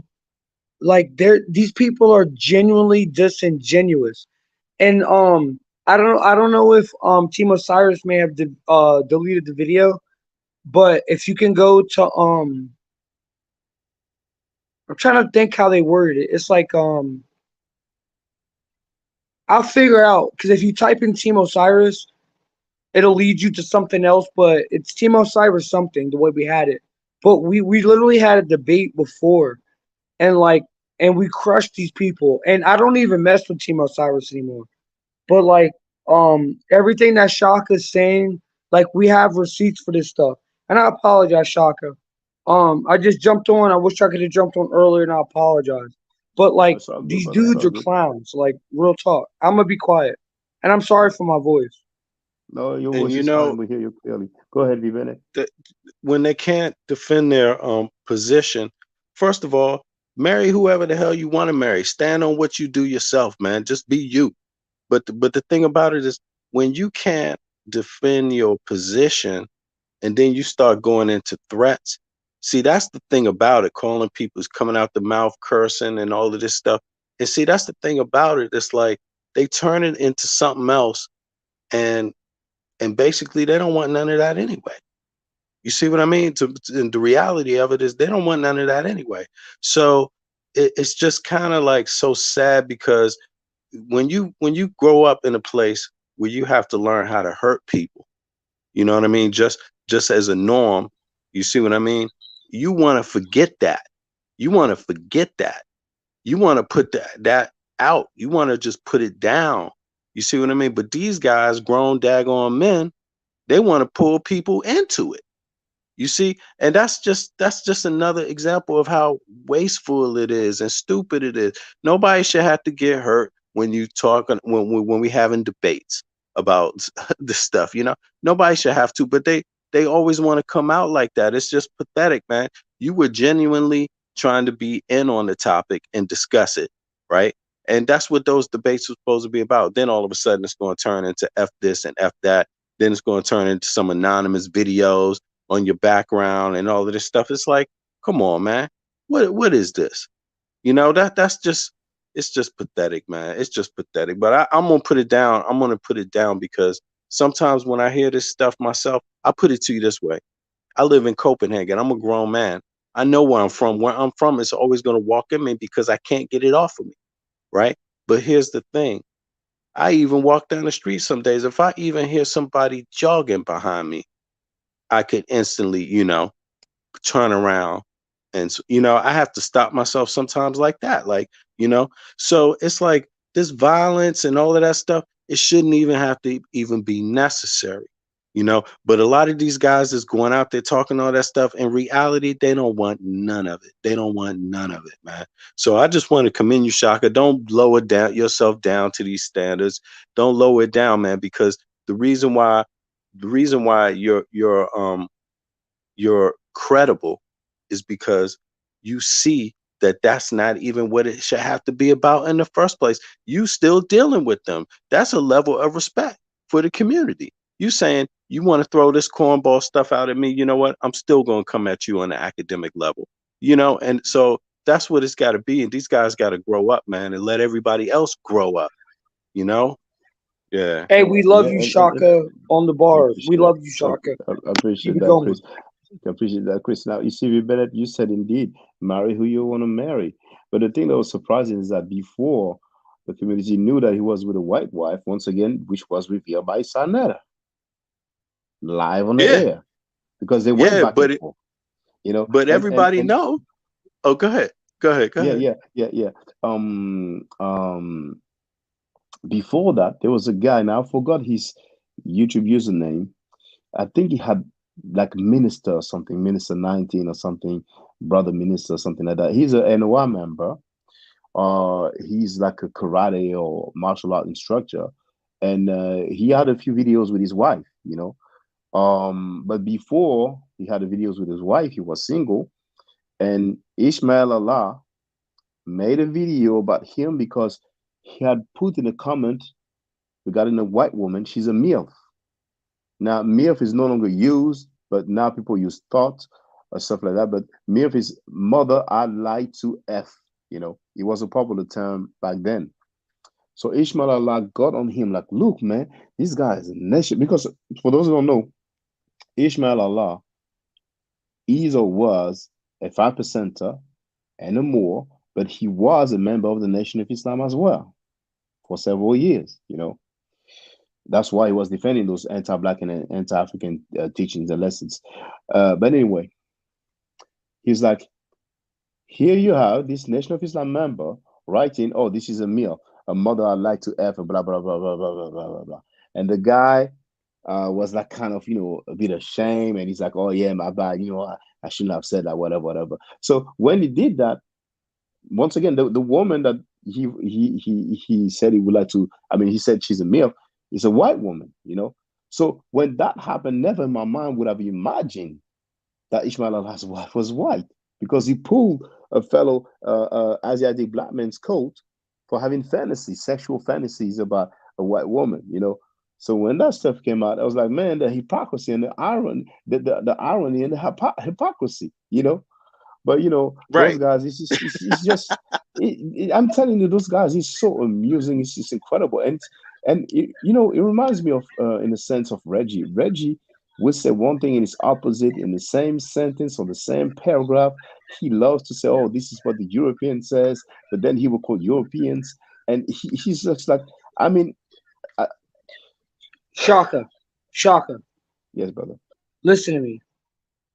I peeped something the other day. Remember when the female jumped on the panel? Like, I know accents. Like, she's from New York. She was doing damage control. Trust me, bro. The one who said she was Yeah. that Machi Hebrew was exonerated. Yeah, like she was agreeing with the pedophilia stuff. I know we can get caught up in colorisms and things like that. But I mean, you can hate me or you could hate me or dislike me, but there's only one humanity. You know what I mean? And I'm gonna just stop and continue, Shaka. Well, that sister was copying hard, and I told her, with all due respect, sister, you are naive. She told me, you are naive. But then she's like, oh, I don't want to talk about this no more. It's so fun. And you know, I could just, you know, use the exchange, use the video, and press on that. But I'm like, there's bigger fishes to fry, you know. But the sister came and said he was exonerated. So I was like, okay, can you show the paperwork? She's like, yeah, I'm gonna call him. So I don't know where she got that he was exonerated from. Either she made that up or somebody told her. Just like the Zariak said that Ma'ad is a bird. Who's the other person that we saying, yes, Ma'ad is a bird? It was Reggie, you know. And some people don't peep game. They don't understand. They think that these discussions are coming off naturally when they are staged. They are staged. Those guys texting each other, giving each other talking points and stuff like that, you know. Now, the Jeheru said that this is indeed Mighty Hebrew's channel. We've read his breakdown of the different type of rape, A, B, C, D, E, right? In that long message, he never wrote once that he was exonerated. So where did the sister get that she was exonerated from? They expect to tell us some things and we just swallow it. We just accept it and that's it. We keep it moving. In their mind, they feel superior to us. They feel like, okay, I'm going to tell them this and they should go along with this. If they don't go along with this, then they are wrong. They are traitors. They are slanderers. They are gossipers. And never in my life would I thought that we'll be having these discussions about people who were convicted of rape. I never thought that I would It's hear about groupie mentality. It's it groupie is, mentality. thank you, groupie mentality. You know, so we have some moderators. OnlyFans Mika, for example, doesn't bother nobody. We seen a sister shaking her behind with pictures, you know, with the Hey, legs. yo, you know what? Hold on, let me say something, Shaka, yo. Yeah, go ahead. How can you say that you have HIV? Yo, let me see your wife's results. Well, I You want to talk talk, about. you're I talking want to to talk about different people's women. wives, you Yo, know, that because they're shit's gonna use that. scary, yo. They're gonna use that against us, you know, brother. They're gonna say, "Oh, you see, they were talking about wives." You know, they all this rape and pedophilia, you know, throw it under the rug, and they're gonna be like, "Oh my goodness, I mentioned my wife," you know. But I mean, some sisters, you know, I don't know what happened, but you know, they're gonna go and get themselves checked out. But we've seen a sister with the legs wide open, just a hand covering the poontang, you know what I'm saying? We've seen her shaking her behind, and I'm like, you know, hey, what's Hey, going send on? me that video, Shaka. I need that bars. Oh well, you know, it's to Huckabee, you know. It's like, you know, and I mean, you know, I don't know how to get down, man, but it's just strange, you know, it's just strange. But with all this mess, OnlyFans, videos, half naked, pictures, half naked. Some instance is not really half naked, but you know, there's only so much you can show on YouTube. You know what I'm saying? You know, rape, pedophilia, scamming. Because no matter what Frankie says, he's the one who said live on air that Polite scammed him of over $10,000. He accepted there's $1,000 as a payback, even though it was more. So besides the trial that is upcoming, if you tell the people publicly that he scammed you, why do you have him back on your channel? It's that simple, you know. But we are the bad guys apparently. You know what I'm saying? So they can Yeah. go on with their they can go on with their echo chamber and say, oh, Frenchie is gossiping, Frenchie is slandering, but the whole world is watching, and I can tell you, you guys, your sisters are looking horrible. You're looking so bad, all the way down to the UK, France, Africa. You're looking real bad right now. But you're doing this to yourselves. All of this because they don't want to detach themselves from one Hebrew organization and one Hebrew Israelite. But go ahead, Bennett. Now, I was just going to say, and imagine all of the crappy products they sell through that outlet. You know, I mean, crappy I'm glad books, you said that. I'm crappy glad you said that. incense, crappy everything. You know, I mean, crappy microwave credit scores, crappy. You know, it's just like, and how many people are getting hit by that stuff. Now, for the record, as Shaka always says, for the record, I'm going to say, man, I would never give none of y'all clowns a penny. You know what I'm saying? I would never, ever, ever do that. I would never. I'm one of the dudes that you ain't get my money. You know what I'm saying? You can't never say you got my money. You see what I mean? And I just have to say, it's not just about the books of people getting scammed for the books or the microwave thing. The crazy part about it is that this terrible part about it is that the cult element. There's literally decent people that you just said it, the don't cult element. understand. They just don't understand. Decent people that just aren't quite understanding that there's evil people in the world that will take advantage of them. And when they hear all of this black stuff, they join these cults and they get destroyed mentally. There's people that can't even walk out of these cults the same ever again. Man, look, ISUPK, they got a UK office. Hold on, Chris. I'm sorry. Yeah, I'll feel you. Hold just 2 seconds. ISUPK, they got a UK group over there, right? And it's a joint on YouTube, man. There's a young girl. She didn't grow up with her father. She grew up with her mother in the UK, Jamaican descent, right? She had 2 daughters, the mom, right? That she raised, regular job, right? Hardworking woman, right? Now her daughter gets a chance to go to college, so she starts at college. She gets involved with an ISUPK member in the UK, right? She's about to graduate college after a while, right? People start noticing the daughter's behavior deteriorating, things like that, you know, and the daughter ends up being murdered by one of the ISUPK dudes. You know, they got a whole special on it about that.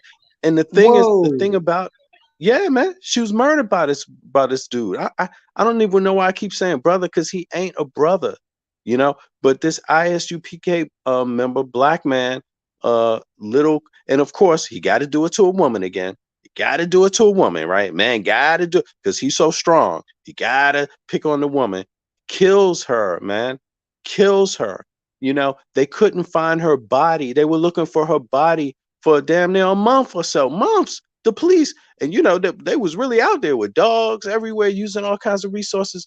Man, what young people got to understand is that these cults destroy your mind. It's not a joke.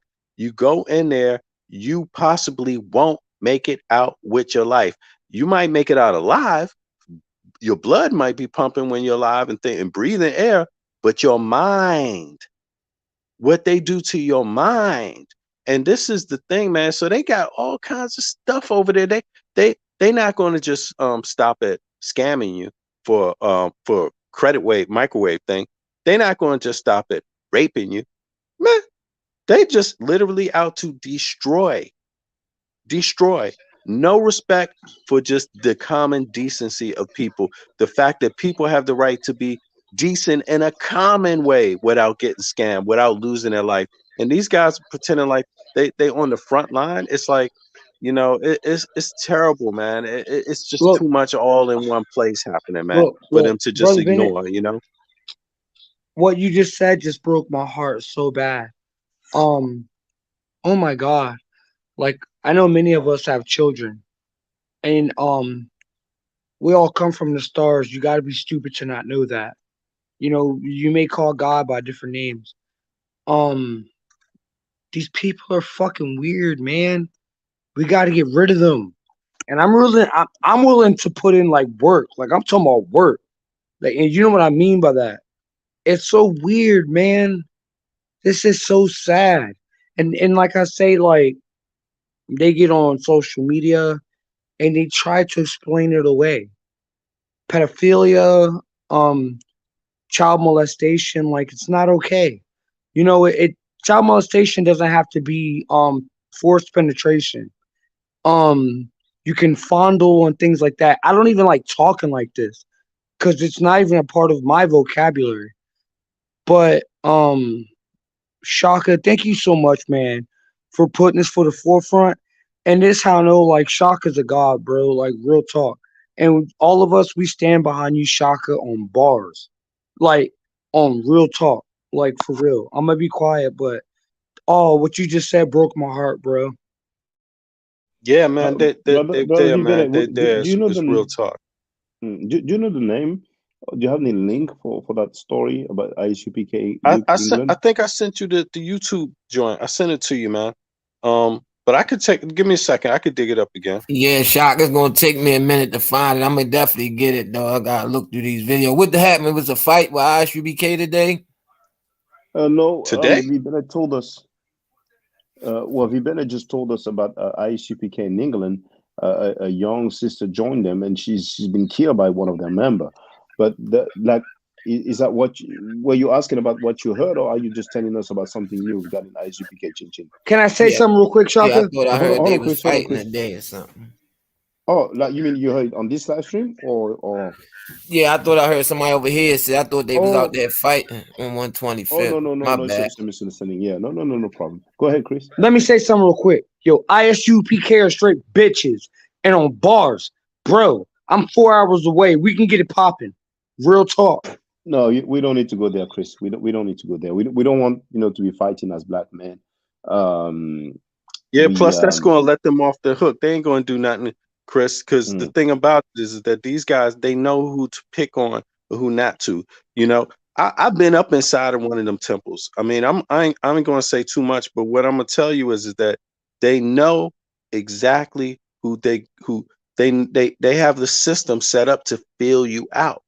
So me, since I ain't never been really scared of much because of where I'm from and how I've been getting down just as a teenager, my neighborhood, you know what I'm saying? The east side of DC. So I never was brought up to be scared of nobody.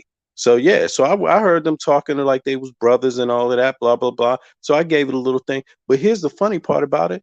It wasn't ISUPK, it was ICJC, right? Back, it was a little bit of time ago, right? But they the same. But the thing about it is that I went up in there and I was like, okay. And then one of the dudes wanted me to do a website for him, right? Because I do multimedia, right? So I was like, cool. So I got a little $700 out of it, right? They ain't getting nothing out of me. I gave them a donation. That's how I met them on the street, right? But then here's the thing. When I got up in there, I'm not stupid. I know when somebody's watching me from behind. I know when, and they have this whole thing set up. They have it very necessary. It's very necessary for them to know who you are, what type of person you are, because that's when they really going to do it to you. So they already know where I'm from. They already can hear where I'm talking. So they already know you ain't going to do nothing to me. Straight up. And what that means is you ain't going to do nothing to me. That means all y'all can get it. Straight up. And that's how it's also like that in Baltimore. It only take one man.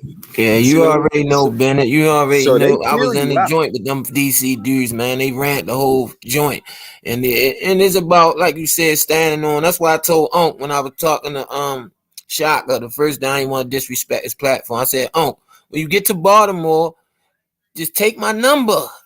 Turn your camera on. We're gonna go into the heart of the city and let's see who got the most respect, and let's see who will get exposed. And you talking about you ain't know me. I never said I did know you. I said I know of you from my city. You from up Hilltop, up Park Heights. So I said once that event happened up New York with Son Netta, I said it was a group that went up there. It's called 300 Men that Dr. Mayat and them be with. I don't know Dr. Mayat neither. Son Netta tried to mix my words up. I said we was already up New York, and I know a dude that be with them. So when I was up New York, he called me and we came around the corner. And by that time, that's when they already had slapped Tommy Sotomayor, which Son Netta tried to change my words up. Talking about you ain't slap him. I never said I did that. I said the dudes from Baltimore did, but I said what you did. You was in there with Tommy Sotomayor because he didn't know who really slapped him. You was in there, was like, oh yeah, that's Dr. Mayat people. They from Baltimore.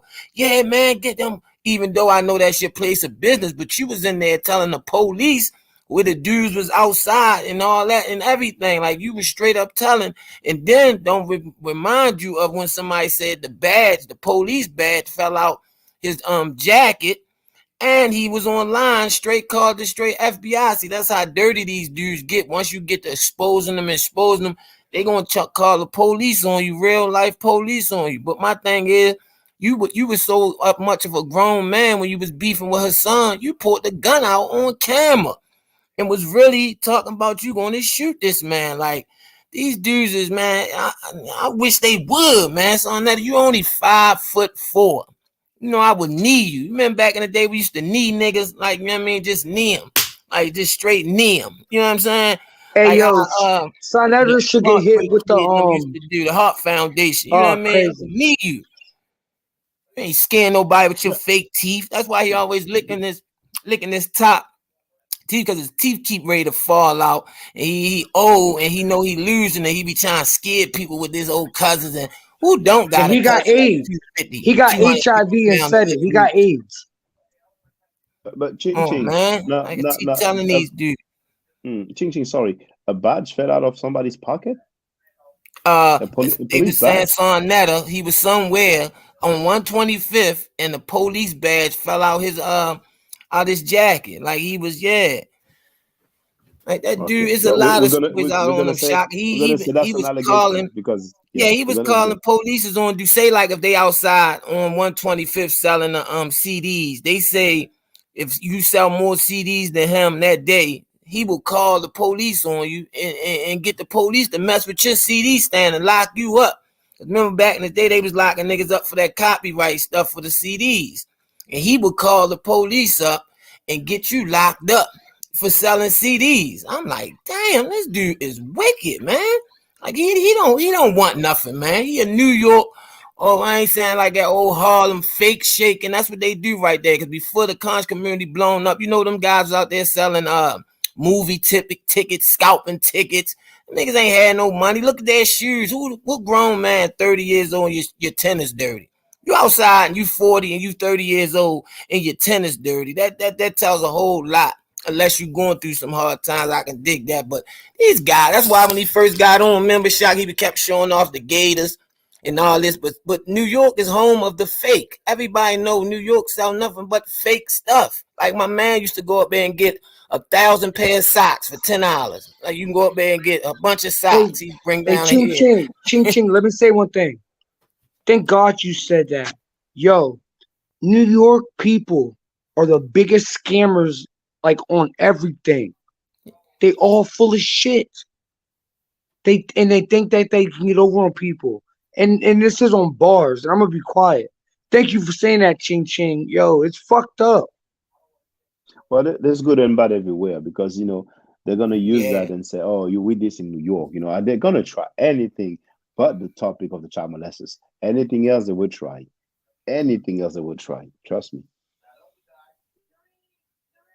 Yeah, they know what it is. Like they like Shot. You got the videos when all them came out there for they wanted clout. They wasn't worrying about Hassan in that in that case. If you look at the same situation, watch these dudes body movement and everything. They wanted that clout because Hassan was coming out and Hassan, Captain Tazariot was right there again, acting like why you think Irritated Genie stopped messing with them dudes? Because he seen how phony they was. It wasn't really about the business. That's why he left them alone. You dig what I'm saying? So when Son Netta started to flip, that's why they all broke up, because Son Netta was scared because the Zulu Nation was sending him threats. Now I'm saying, and he like, nah, acting like Hassan was wrong and this and that. Like, that's the type of dude he is, man. That dude don't stand on nothing. And what he do, he'll go back over to his platform and switch it up so they can believe everything. Yeah, brother. Yeah, my brother, I just did that. I was over there. Yeah, you messing with my man French Toast. We got smoke for you, nigga. You ain't playing no game. You know what I'm saying? I'm going to hit you with one of these Javante Tank Davis uppercut. Knock your old head. What you want to hit an old man for? Well, stop running your mouth. You notice everything you say, they got something to counter, say with it. That's like if you say something, he'll be like, oh, the white man, you wouldn't treat the white man like that. For one, ain't nobody say they didn't like white people. You know what I'm saying? That's why I told you, Shaka, when he was out there on 125th with that background that was degrading. He was out there with them people being hung from trees. You know what I'm saying? And he was making a big rhetoric about that. People walking by, he getting people zoomed up. Come on, man. The police even made him take it down. Like, you don't supposed to be walking around with that, and you come from Khalid Muhammad and all that, and that bunch of rhetoric stuff, man. Like, the dude is really wicked, man. That's what I got to say. I'm about to find this video. That dude, and people who, I feel sorry for people who mess with him because he get dirt on you so you can be forced. Like Young Fervo and Seti and them, they didn't do nothing to them. They threatened that boy at the store. What was the dude that used to own the other store where Seti and them was going to do the debate at? Oh, yo, can I say something on that? Well, hold on, thought, Chris. What was his name? Shaka. Benjamin, brother Benjamin. Benjamin, yeah, Benjamin. Yo, they really no, they didn't threaten him. What I believe, they really beat his ass up. No, they threatened him. They ain't okay, they threatened him. But I remember they threatened him, but oh God, cause my old social media stuff had got deleted and things like that. Like they really do everything my man Ching Ching is saying, bro, 100% he's telling the truth. And I'm gonna just be quiet. I just want I'm sorry. But my man Ching Ching is telling the truth.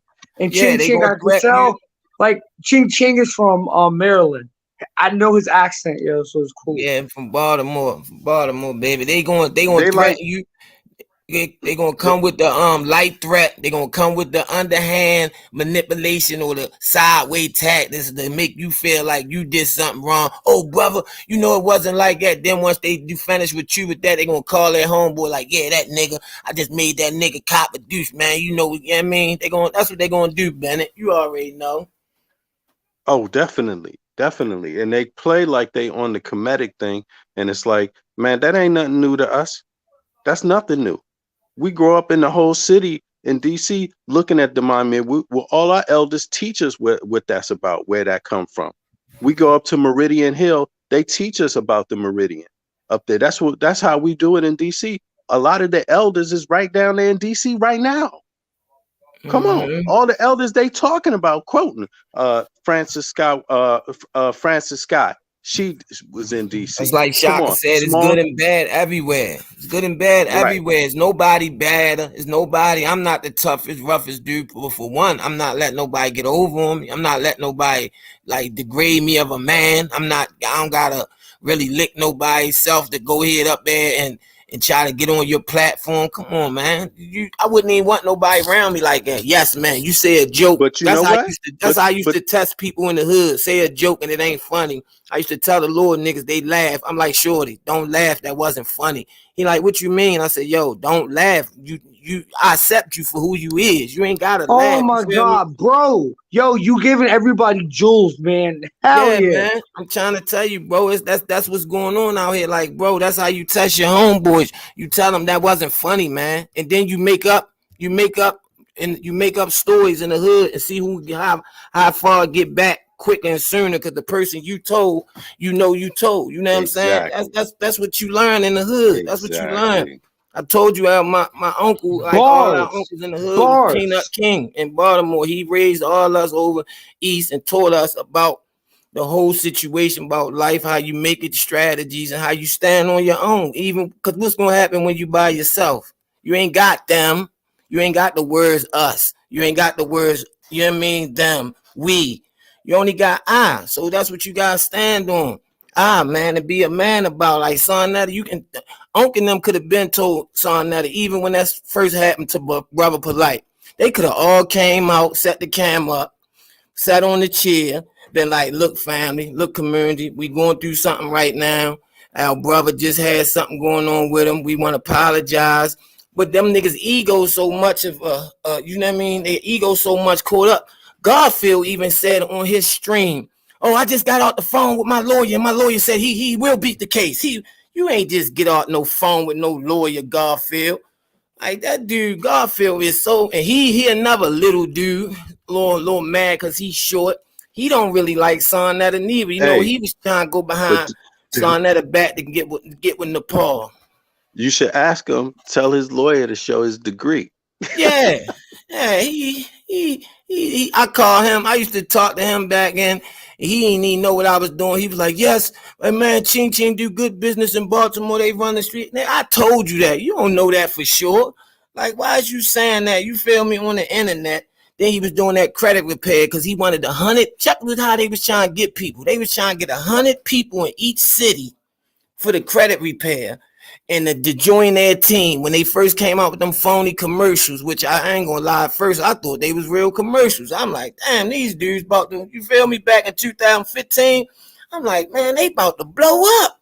All along is smoke and mirrors. They was about there scamming Polite. He was making out. I'm talking about 50,000 here, 30,000 there, 10,000 here. Come on, guys. Like, it was sad, somebody got man. to be coming, trying to find him. He used to do status correction back then, you know. Polite used to do that. But you know, Ching Ching, you mentioned Garfield, and I heard him talking about these 100 men stuff, whatever, but I didn't know it was about the credit repair. I thought it was something else. But you mentioned Nepal. What is it with Garfield in Nepal?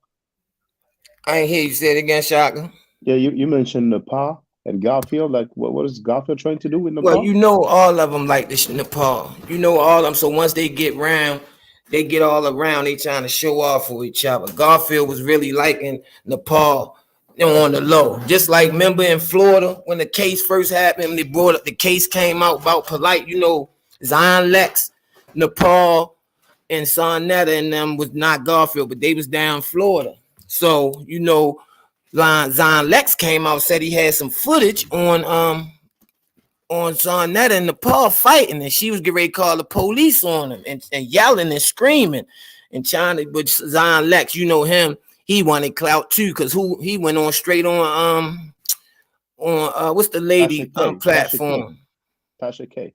Tasha K. He went over there trying to get clout. You know what I'm saying? Then his numbers dwindled right back down. Like, you know what I'm saying? Y'all jump out the window so fast because y'all want that clout and trying to get the clout so fast. It don't work like that, man.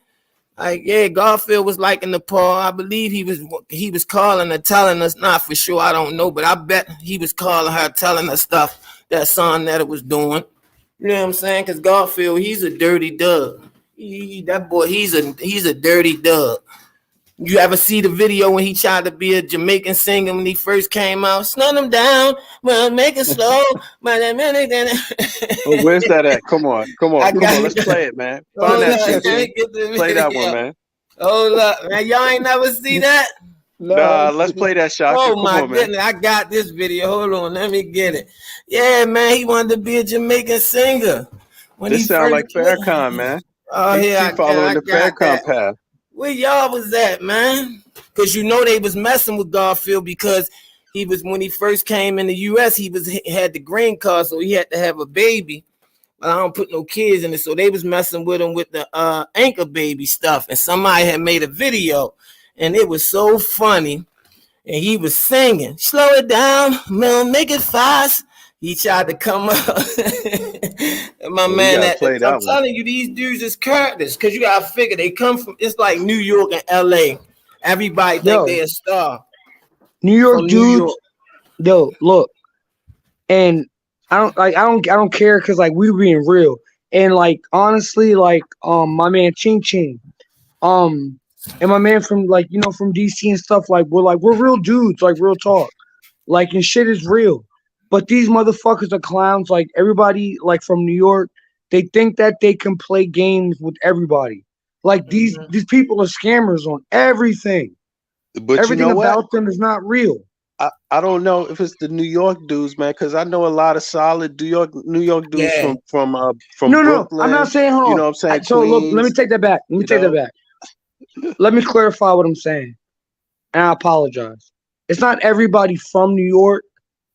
But New York is like the biggest city in the U.S. You know what I mean? People don't know this, but if you have the YouTube app on your phone. Oh, I think he lining the song up. Oh no, play it, bro. But look, I apologize. I'm not calling everybody out in New York. Yeah. But play it though. I apologize. I'm gonna fall back. Oh, you found it, Ching Ching? Hold on, I'm getting it ready. Hold on. Oh yeah, okay, yeah, okay. Well, go ahead, Chris. You feel speak. Yeah, I just want to see. I don't know. I think Garfield is some kind of agent because I don't know where he came from, and everything the guy does is just to cause destruction. You know, he likes to play both sides. Like I really don't know what he about, and he just run from Jabari with the whole debate because he know he can't stand on nothing. So, like I said, I don't know why they having these debates when none of these religious folks could stand on nothing instead of coming up with ideas and solutions for their own communities. But you know what? If that's what he is, you know, he putting himself in a circle of older elders that already seen stuff like that, and they got ways of feeling you out. They got their network, and they got international ones too, and they share whatever information they need to share. They know who's solid. They know things like this, you know. They wasn't just born yesterday, so that's probably why he's still stuck up in there in Harlem messing with Shawnetta and them, man, because you know they done already filled them out. Just because they filled them out don't mean they're gonna say something. Don't mean they're gonna tell the world. You see what I mean? You know, some of that stuff ain't even they not gonna say it at all. I You feel know? you.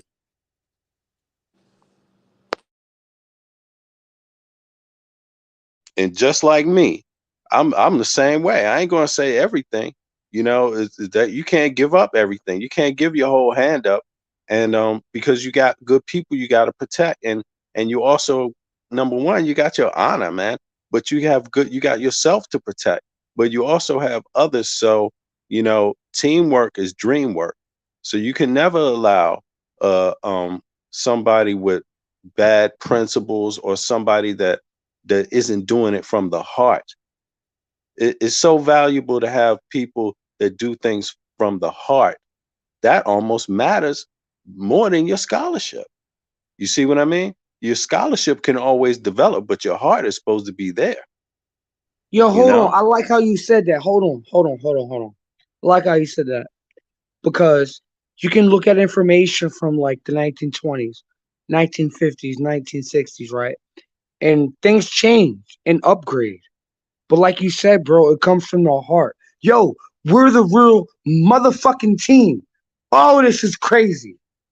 Like for real, bro. Like I love this channel.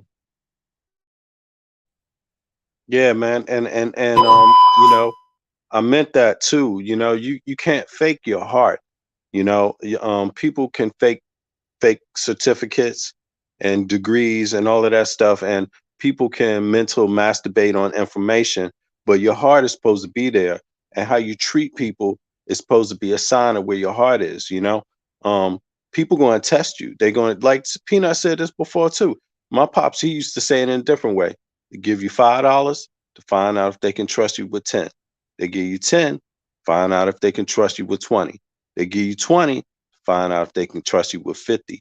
They give you 50 to find out if they can trust you with 100. You think they just going to let you close without plenty of tests? Nobody do that. Hey, look, It's not even I'm gonna say necessary. this. I'm sorry, God. I'm sorry, God. In that and you know, yo, like we're giving you guys street jewels that you ain't gonna get nowhere, bro. This is dope.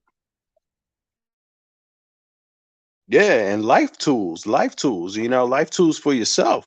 And it's not that's common stuff from just the old school, the old cats, the old dudes, you know, from the 50s and the 40s. That's how they roll because they know that you know, we got shiesty people in our community. And you got to no matter who you are, you always got to test people. You have to test them. People are allowed to make errors, but you don't want nobody to make an error on you that costs you everything, that costs you your life or costs you your family's life or lose you something that's so valuable. It's not even necessary. You start off small and you build your way up. You don't have to trust nobody. And these guys, they rely on people that don't have this kind of understanding. They rely on y'all to feed them for free. And they take full advantage. And you know, it's so sad, but I would just say the good cats that's serious in New York, man, just you know what it's got to be, because that's just at some point they hurting people, they hurting girls, they hurting women. That's y'all part of town where they at, but they even trafficking them.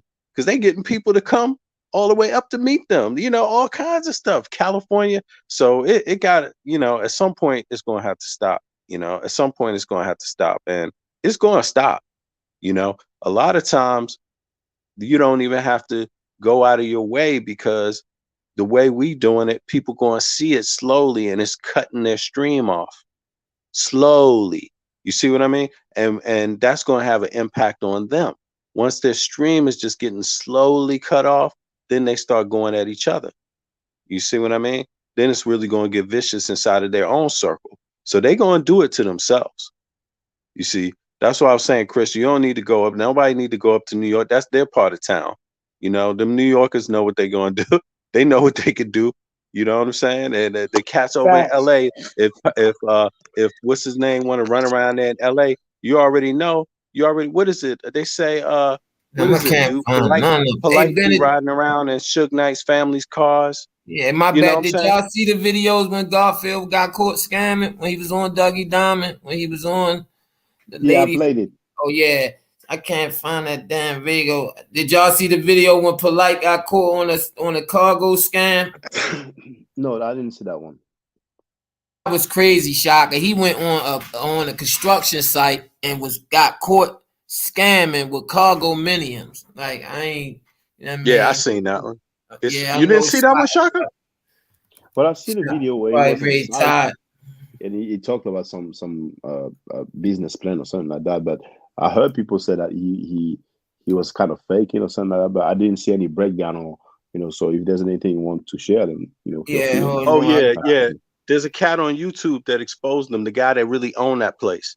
The guy that really owned the development. He was like, this guy don't own this development, it's mine. Right. That's how and then he was lying through the whole thing. Then Shaka, he was telling people to fly to Ohio, he gonna get them jobs, and it ain't no jobs out there. The people would have been stuck out there. Did y'all see the video where what's the guy's name? Crypto Roots.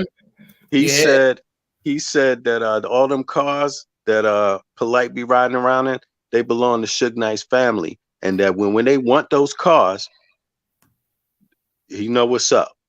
That they better have that money. That's the relationship. Hey, That's yo, what Crypto look. Roots said. I'm sorry, brother, not to cut you off. So look, yo. So like I keep trying to tell people on social media. Like when you see these guys, and like you just said, they're riding around in these expensive cars. These are rentals. They don't own none of this stuff. It's not real. Social media will make people think things that are real. That is not real. There's Exactly. I think it's Jocelyn Hernandez. She was in the car with her dude, and the dude was acting like he was driving, but the car was still. It was like at the dealership, you know. So, Bow Wow was busted acting like, you know, he was on some private jet or something like that. But you know, some people do that sometimes. But Sanada himself said that the houses were rented, and I think he talked about the cars as well being rented. But you know, hey, Monday they're cool, then they're beefing, then they're cool again, then they're beefing. But hey, So, you know, Shaka, look, there's nothing wrong. Like seriously, if you rent a car, ain't nothing wrong with that. But don't act like you own the car. Yeah, Shock is like on they Fox capping. News on Chief X page. It's called Brother Polite Greatest Scam Revisit. And something that'll help Alright. some stay in the community Hold on. by promoting him. That video right there, the guy was lying so much. It's a shame. And he got people sending money for everything for it. Can you say the title of the video again, please? It's called Chief X Bro Polite Greatest Scam Revisit. No, I got it there. And do you know the timestamp? Hold on. Go to hold on. No one knows what to do with. They don't realize they're in You can go to King right here. Leak onto a construction. hold on, cause this the funny. Go to 546. All right. 546. Let me This play, brothers about and to be sisters. I'm gonna funny. mute my This mic. dude. I'm Watch gonna how mute he my mic. lie. All right, 546, right? Thank you, Chin Chin. I'm gonna play it now. Yeah. This is what this conscious community do to you guys that keep wanting to go back over there. And Brother Polite is coming back. This what he gonna do to y'all when he come back.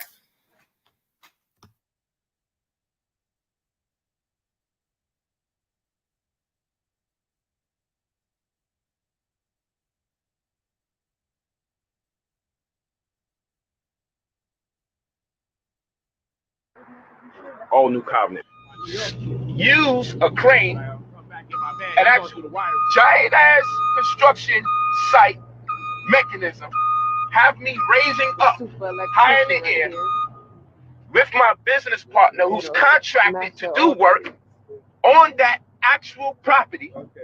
He's in the video talking with me. He's contracted to do the work. He gets the employee. Hey, what up, what up? Every time this brother get a project, he always tell me that I always got a job, no matter what, no matter what. No matter what. Hey, you know what's so crazy? The reason is real good. That's real. That's what I'm 100%. The people that are there, he's connected with to help him in the workforce. But for some reason, they think I left the Clippers game courtside. In beautiful sunny weather of California, they say it never rains in Southern California. That's the song. And they probably right 98% of the time. They said I left that courtside Clippers game in my realm of luxury where I drive a Rolls Royce that I own, an I-8 that I own, a slingshot, the Batmobile that I own, and a Porsche that I got for my birthday from one of my wives. I would leave this luxury to go into cold-ass Ohio, sneak onto a construction site, and go live. When I go live, I'm live long enough, almost an hour or more. My phone dies, and I would then charge my phone on the construction site I'm sneaking on, so I could go back live again and do a second video, unauthorized, on a construction site, use their machinery, film all the other people working, talk about business matters endeavors that are not beholden to me, and escape in enough time. I stayed there for 2 days, only for me to fly to Atlanta. Nope. Nope. Ever told on a nigga? Ever squeezed the trigger? Nope. Ever set a nigga up? Ever helped a brother out when he was down on? Nope. You a sap? You a boss player? You a Mac? Nope. Let me hold a couple dollars. Do we popping y'all collars? Nope. Stock rims on the straight. Paint wetter than a lake. Nope. Kudu in my blood. Bitch, I'm a thug. Nope. You a loser? Winner? Nope. Starving? Dinner? Nope. You still sell dope? And you clean it in the bar down soap? Nope. Got a little Gouda? And I thought I got a Ruger? Nope. You in love with the house? She bringing you the dough? Nope. You gon' cry if she leave? You gon' fly overseas? Nope. Lazy? Got dick that'll drive a hoe crazy? Nope. Hater? Wanna see a player get paper? Nope. Traitor? Loyal to my soil, not a faker? Nope. What's up, family? We up in here. We're in Columbus, Ohio. I'm with the king right here. We had our real estate company, our development company, making it happen. So right now we're working on a 26-unit project here in Columbus, Ohio. But the very unique thing about it is we're using cargo bins. I stay in Atlanta for 2 days. I had interviews and photo shoots. We're working on Victoria's EPK electronic press kit. I stayed there for 2 days. And then now I'm here in New York because I came out here for the Grammys. But the glory was to sneak into Ohio, get muddy, be in the freezing cold, damn near frostbitten fingers. You seen us over there heating up our hands. I snuck on a construction site, used the crane and everything to lie and say I'm part of this situation, and I'm not. So right now we're working on a 26-unit project here in Columbus, Ohio. But the very unique thing about it is we're using cargo bins to build them. And we're going to explain the science behind that. And you're going to see what we're talking about. We're talking about cargo bins to build buildings. This is a pioneering venture This is something that's not being done throughout America. You see these right here? We're using these giant cargo bins to build properties. Look at that. Yes. So now let me give y'all clarity. Like, how stupid. I mean, people hate me so much. They don't realize they're insinuating that who the hell goes on a construction site and uses or operates any of the machinery live and have nothing to do with anything? Like, how stupid. I mean, people hate me so much. They don't realize they're insinuating that who the hell goes on a construction site and uses or operates any of the machinery live and have nothing to do with anything. Like, I'm just there and I snuck out of California. It's actually documented on my timeline on Instagram and Facebook. You can see I'm sitting courtside just hours before I was in Ohio. You can see I went to Atlanta after 2 days of being in Ohio. You can see after being in Atlanta for 2 days, you can see I came out here to New York at midst of my busy schedule. Why I gotta slip into a construction site that's not mine and make up stories about things that's not true. You see these right here? We're using these giant cargo bins to build properties. Look at that. Yes. And what's happening is it's cutting the time. So literally, we can get the chassis of a property built inside of 5 to 8 days, in contrast to a month and a half to 2 months that it normally takes. The chassis, by chassis, we mean framework. So we get the frame of a house done inside of 5 to 8 days. Typically, to frame out a structure that large, you are looking at over 3 months. What you see here was done in 5 days. Because we're using these cargo bins that no one does anything with. No one knows what to do with these after the fish comes into the country, after the purses come into the country. These bins are huge. And then after they get used, they just stay there. They're not biodegradable. So because they're not biodegradable, they just stay here and take up space. So what we do, we recycle these bins and we create properties. So let me show you where the misunderstanding comes in, people. He's so good at flipping the script. Man, you a dirty bastard. Let me get this man out of here. I'm not playing today. He's so good. Yeah, I'm so good at making you look like you're fucking stupid. Negroes be mad when the shit, what about it that I'm flipping? It's common sense. No one goes on a fucking construction site and runs equipment and has no affiliation with anything. Who the fuck does that? And gets away with it. And my phone died and I charge it on the damn site. You can see the room that I'm charging my shit in, because I said, okay, we back up. Had to charge the phone. Who infiltrates and charges the phone at the spot of infiltration and then goes live again a second time? Common sense tells you there's some kind of miscommunication going down the pike. And what people did is shot from the hip, disrespected me, slandered me, backbited me before they even questioned.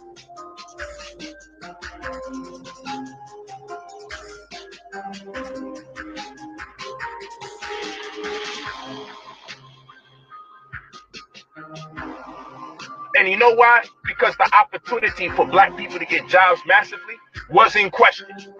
And you Negroes don't even care if there is great truth in it.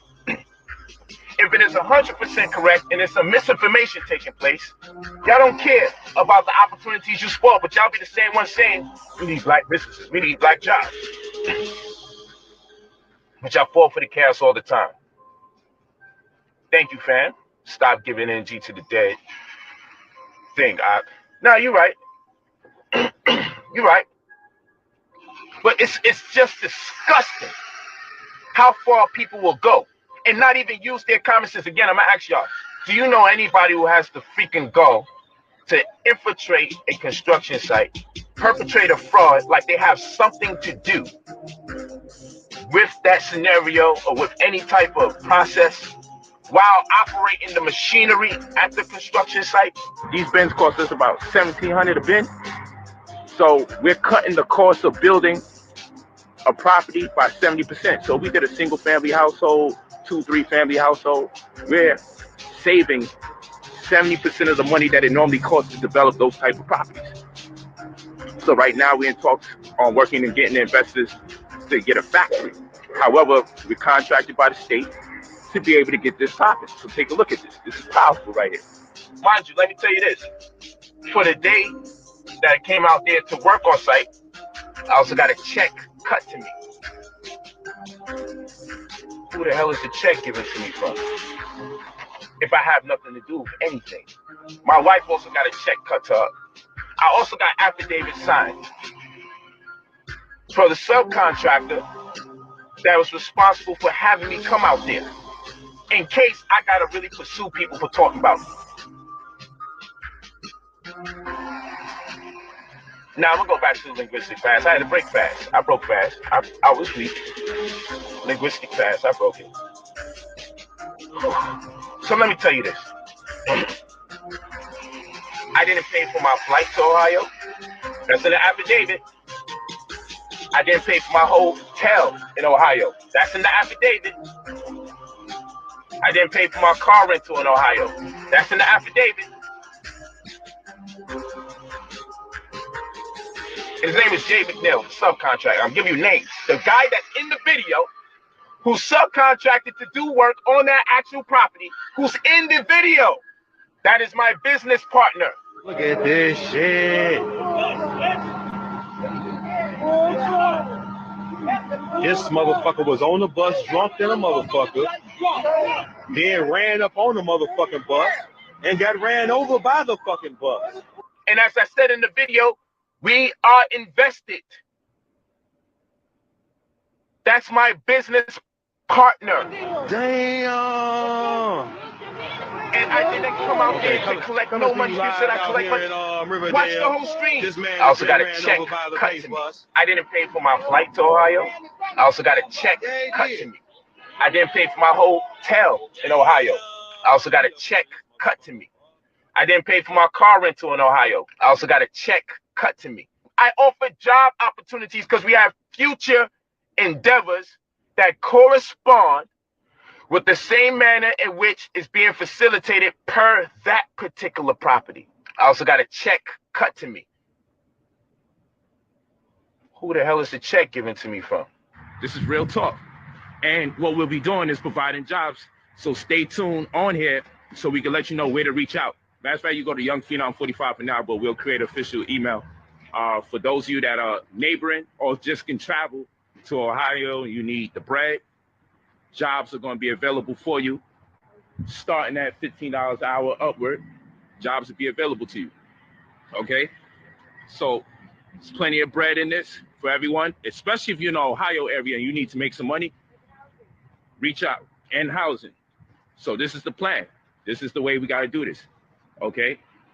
This is the way we got to do this. We're going to put this together and provide an opportunity for you all to make your money. Because they have the intellectual property and abilities to do so thereafter. You come here real quick, my brother. Let's just talk this real talk. It'll cost like about $6,500 just to build the framework for a property. $6,500 just for the framework for the property. After that, it's just water and electric, basically. $6,500. I hope you listen to what I'm saying. It'll cost $6,500 just to build a property. As far as the framework is concerned, using these bins. And this is not something we're talking about for the future. You actually see it, but we're going to give you a talk. We're in the newspaper for this. I wish I had a told on a nigga. You got it in your phone or something? Ever switch the trigger? Okay, so we'll go across the street, hopefully during the stream, so we can show you how the news had picked it up. This project was the dream of Michelle Reynolds, founder. Well, I guess we've seen enough. Hey, Shaka, yo, let me say something real quick, bro. You can cut it. That's that funny. Listen, hold on, let me say something. Number one, that fucking hurt my head. It made me feel stupid as shit. I gotta go to work tomorrow, and I work at a warehouse. Everything he did, I'm gonna actually make a video doing everything that he did. Yo, like these dudes are clowns, bro. I'm gonna get on a forklift. I'm gonna show people that I work with. I'm gonna show what the fuck? I swear to God, yo, I'm gonna do this shit in a 5-minute video. And it's this shit was crazy, and that hurt my fucking head. I'm gonna be quiet. Hey, Shaka, I think you cut it off when they were about to show you the real owners and developers. Well, do you have any timestamp? Because I'm fast forwarding and I see the written messages. But I don't think there's any video from the real owner. Oh no, I think the news was covering it. It flipped into the news part, but it's all good. It's a scam anyway. It's not his project. He didn't develop it. He's not an investor. I'm kind of going through it right now, but all I see is polite. Maybe here. In development, it's the first of its kind for Columbus and the state of Ohio. An apartment complex made entirely. Hold on. Let's see if maybe it's this. There's a newscast or something. Hold on.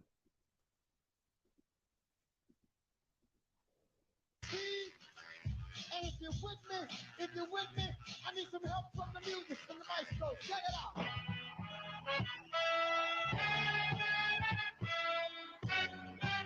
Somebody make some noise in here. Speaking of development, it's the first of its kind for Columbus and the state of Ohio.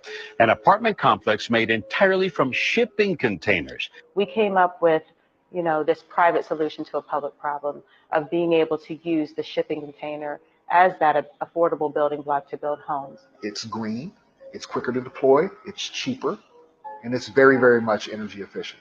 It's brand new, never lived in, and I get to be involved in something new. Once you transition from the exterior into the interior, you're not going to know a difference.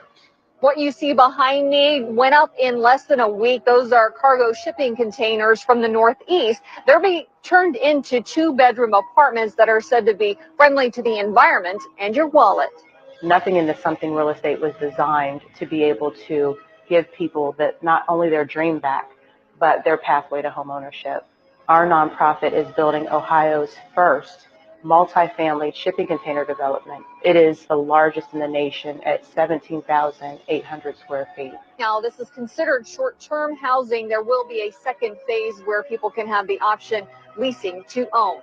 We have a project we're putting together that is 3 bedrooms, 3 baths, 1,428 square feet with a 1-car garage attached by a breezeway. We want to drive down the cost of housing so that families can be able to have and store up wealth for themselves.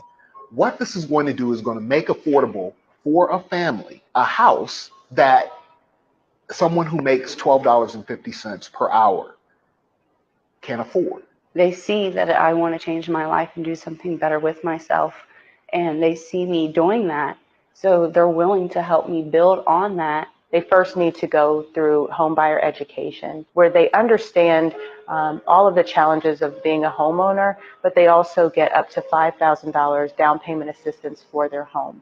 And being a single mother, that provides the stability and the hope that I need to raise my family. We have a lender that we're partnering with through Huntington Bank that is offering a 580 credit score. You can qualify to get a mortgage for this home. This organization and what they've done for me has been the best thing to happen in my life. If we are not able to interrupt this cycle of lack of affordability, the problem is just going to get worse. With your contribution, we can help interrupt the problem of lack of affordable housing. The house. Okay. Yo, none of that shit made no sense to me, bro. But this thing is real because in France, close to where I work, they made houses out of those type of containers. I don't think we will see the owner speaking. No, Shaka, yeah. no. Like, if you say that, like, I agree, but I'm telling you, in the U.S., they're full of shit. They are making it up. Yeah, well, I don't know about the U.S., but in France, I've seen it. I've seen it. It's definitely. No, you mean the one in Ohio? That's a real development complex. It's just that it ain't got nothing to do with polite. That's the thing about it. It's just, it's crazy, man. Oh, you guys couldn't hear me. Hold on. I'm sorry. Let me apologize. And I agree with what you said, Shaka, and I agree with was that you, Brother Bennett, that spoke? Yes. Yeah. Yeah, so look, like I said, I'm gonna go to work tomorrow and you'll see me in my work suit. I'm gonna show you containers. and I'm gonna do exactly what Polite did. You know, like these guys are joking, bro. Like I get it. Like it is a scam. It's a scam, and I'm not gonna try to curse, but it's really a scam. My thing is like this. I don't understand people like if you claim to love black people, like why hurt your own people? You know, why lie to your own people, and not even just your own people, because at the end of the day, like you know, we're all one as humans. You know, why lie in general? So bars. I'm gonna be quiet, but no, Polite was Chris, capping. Chris, I would like to say that some people sell their own family members for money. You know, for I example, agree. some people end up in prostitution in Africa. It's happening a lot, and sometimes the own mother or the auntie that deceive the girl into thinking that she's going to study abroad or have a work abroad, looking after children or working in a restaurant or bar or doing cleaning. And when she arrives in the West, she ends up in a prostitution network. You Oh, know, see, and this is like, listen to me. We'll continue with this discussion. That breaks my heart so bad, and this is why we need people like you, Shaka. And like I said, we're all riding the boat with you, bro. Like we love you, Shaka. We're riding it with you. You know, like we need to expose the crimes of the world. You know, especially when it comes to children. But yo, these literally, look, I'm gonna do a video tomorrow, and like, all right, watch. Everything Polite did, I'm gonna do everything he just did. I swear to God, I'm gonna do it tomorrow. I'm gonna let you guys talk. all right. Well, All right, man. Tag us. yeah, yeah. It's been 4 hours. You know, thank you. Now, changing. You know, take your time. If you can find, you know, those videos, you know, we can play them the next time. You know, but I heard him sing in one of the video, and sounded like he can sing. So you know, like I said, he should use his talent instead of scamming people. But let the two brothers make their closing remarks. Well, Young Heru, you haven't spoke for a while, so feel free to make your closing remarks, brother, if you're still there. Yeah, I was just listening, you know. I mean, it was a good conversation, like you said, you know. So till the next time, I guess. That's all I really All have right. to say. All right. Thank you, brother. And V Bennett, feel free to make your closing remarks. Yeah. Good talking to you, Heru, and everybody else out there. Yeah, it's real talk. I mean, we had a good conversation. It's going to continue, of course, obviously, because like the sister said in the beginning, you got on videotape. There's stuff happening right now, and we know that's the truth. So, you know, what I would hope everybody just understands and believes that, you know what, you can be a good person and achieve a lot. We don't have to scam each other. We don't have to lie to each other. You don't have to play fake. Do what you want to do. But the most important thing is be real about who you are, yourself, and your intentions. That's so easy. If we can all do that, and have a little bit of respect for each other, man, we're going to go a long way. And it doesn't matter what subject we talking about. You know, it's a shame that we have to deal with this mentality, because it's not just on that street, 125th Street. This mentality, when we normalize it, it spreads. And when it spreads, it just destroys everything, you know? So I hope they're not taking it personal, because we talking about it, but it's a lot of that's going to be on the menu. So on that one, y'all be cool. Bless. Appreciate y'all. Thank you, V Bennett. No, brother Chris, feel free to make your closing remarks. Yeah. Again, brother Shaka, on the stars, man. We all appreciate you. We all back you up. We're with you 100%. We're willing to go to war with you on all of this. And these people just need to stop. Like, it's clown stuff. We all have children. This is a very serious subject. Um, I actually have more stuff to even put out, like, you know, about these people. But it's not okay, man, because if we can't respect ourselves and do well for ourselves within our own community, why would you expect the rest of the world to respect us and do the same? So I'm just gonna leave it at that. Thank you, Brother Chris. So it's my turn now. It's the usual closing remarks. Stay safe, stay healthy. If I'm allowed to, by the Necheru, I will holler back at you. I don't argue, I state facts. If you're not part of the solution, you're part of the problem. Do I too, do I Necheru? Hotep. Now, for the record, for those who don't know, I'm giving Medu Nature classes. And here, that's the flyer. Okay? So, those who are interested, feel free to holler at me. If you're not interested, it's cool.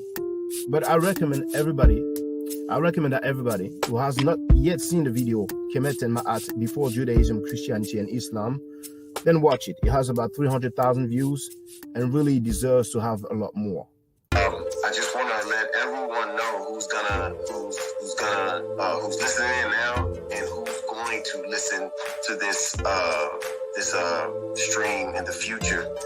I just had my first Meta Nature class by Brother Shaka today, and I've had other Meta Nature lessons by other teachers, and I can tell you right now, the brother is the best in the game. He is that was one of the best classes I've ever had, ever. So if you're interested in learning the Meta Nature, if you're interested in getting the basics of it, Brother Shaka is an awesome teacher. Get with him, and it's extremely affordable. This brother is giving us his time and his skills, and he's basically giving it away. I mean, I just consider it a donation. You know what I'm saying? So if anybody is interested in learning the Meta Nature, get with this brother right here. He's an awesome, awesome, awesome teacher. And I'll end with that. Hotep Senu, Hena Senut. This is Julie, also known as Servant of Yah, and I'm currently taking the Medu Neture classes with Brother Shaka, and it has been an amazing experience. Only 2 lessons so far, and I feel like I've been taking the classes for months, just with the how in depth he goes into the vocabulary words, the construction of the language, the grammar. It's been immeasurable, the experience. And one thing that comes across, hands down, is his extreme passion for teaching this to anyone who is willing to learn and has an interest in learning. So I highly suggest, if you are interested, even a minimal interest, that you subscribe to the classes with Brother Shaka. It's such a nominal amount for how much you get. I know, like, our last class was over 2.5 hours. It felt like 2 minutes, but because that's how, involved you are in what he's teaching and how he teaches and how compassionate he is about what he teaches. Also with sharing materials free of charge, no question, no doubt. It's just what he does. He doesn't have to, but he does. And so I just wanted to give a short testimonial about the class and the effectiveness of the class, and all of that is attested to how studied Brother Shaka is. So I highly recommend anyone with a minimal interest that you do sign up for the Medu Neture class. Hotep. Don't forget to subscribe to my channel, which is Ma'at Forever. Don't forget to watch the video entitled Kemet and Ma'at. Don't forget to share Kemet and Ma'at on my channel on Twitter, Facebook, Instagram, WhatsApp, or other social media that you use. Email, text messages, you name it. Those who wish to donate can do so on paypal.me/Ma'at Forever.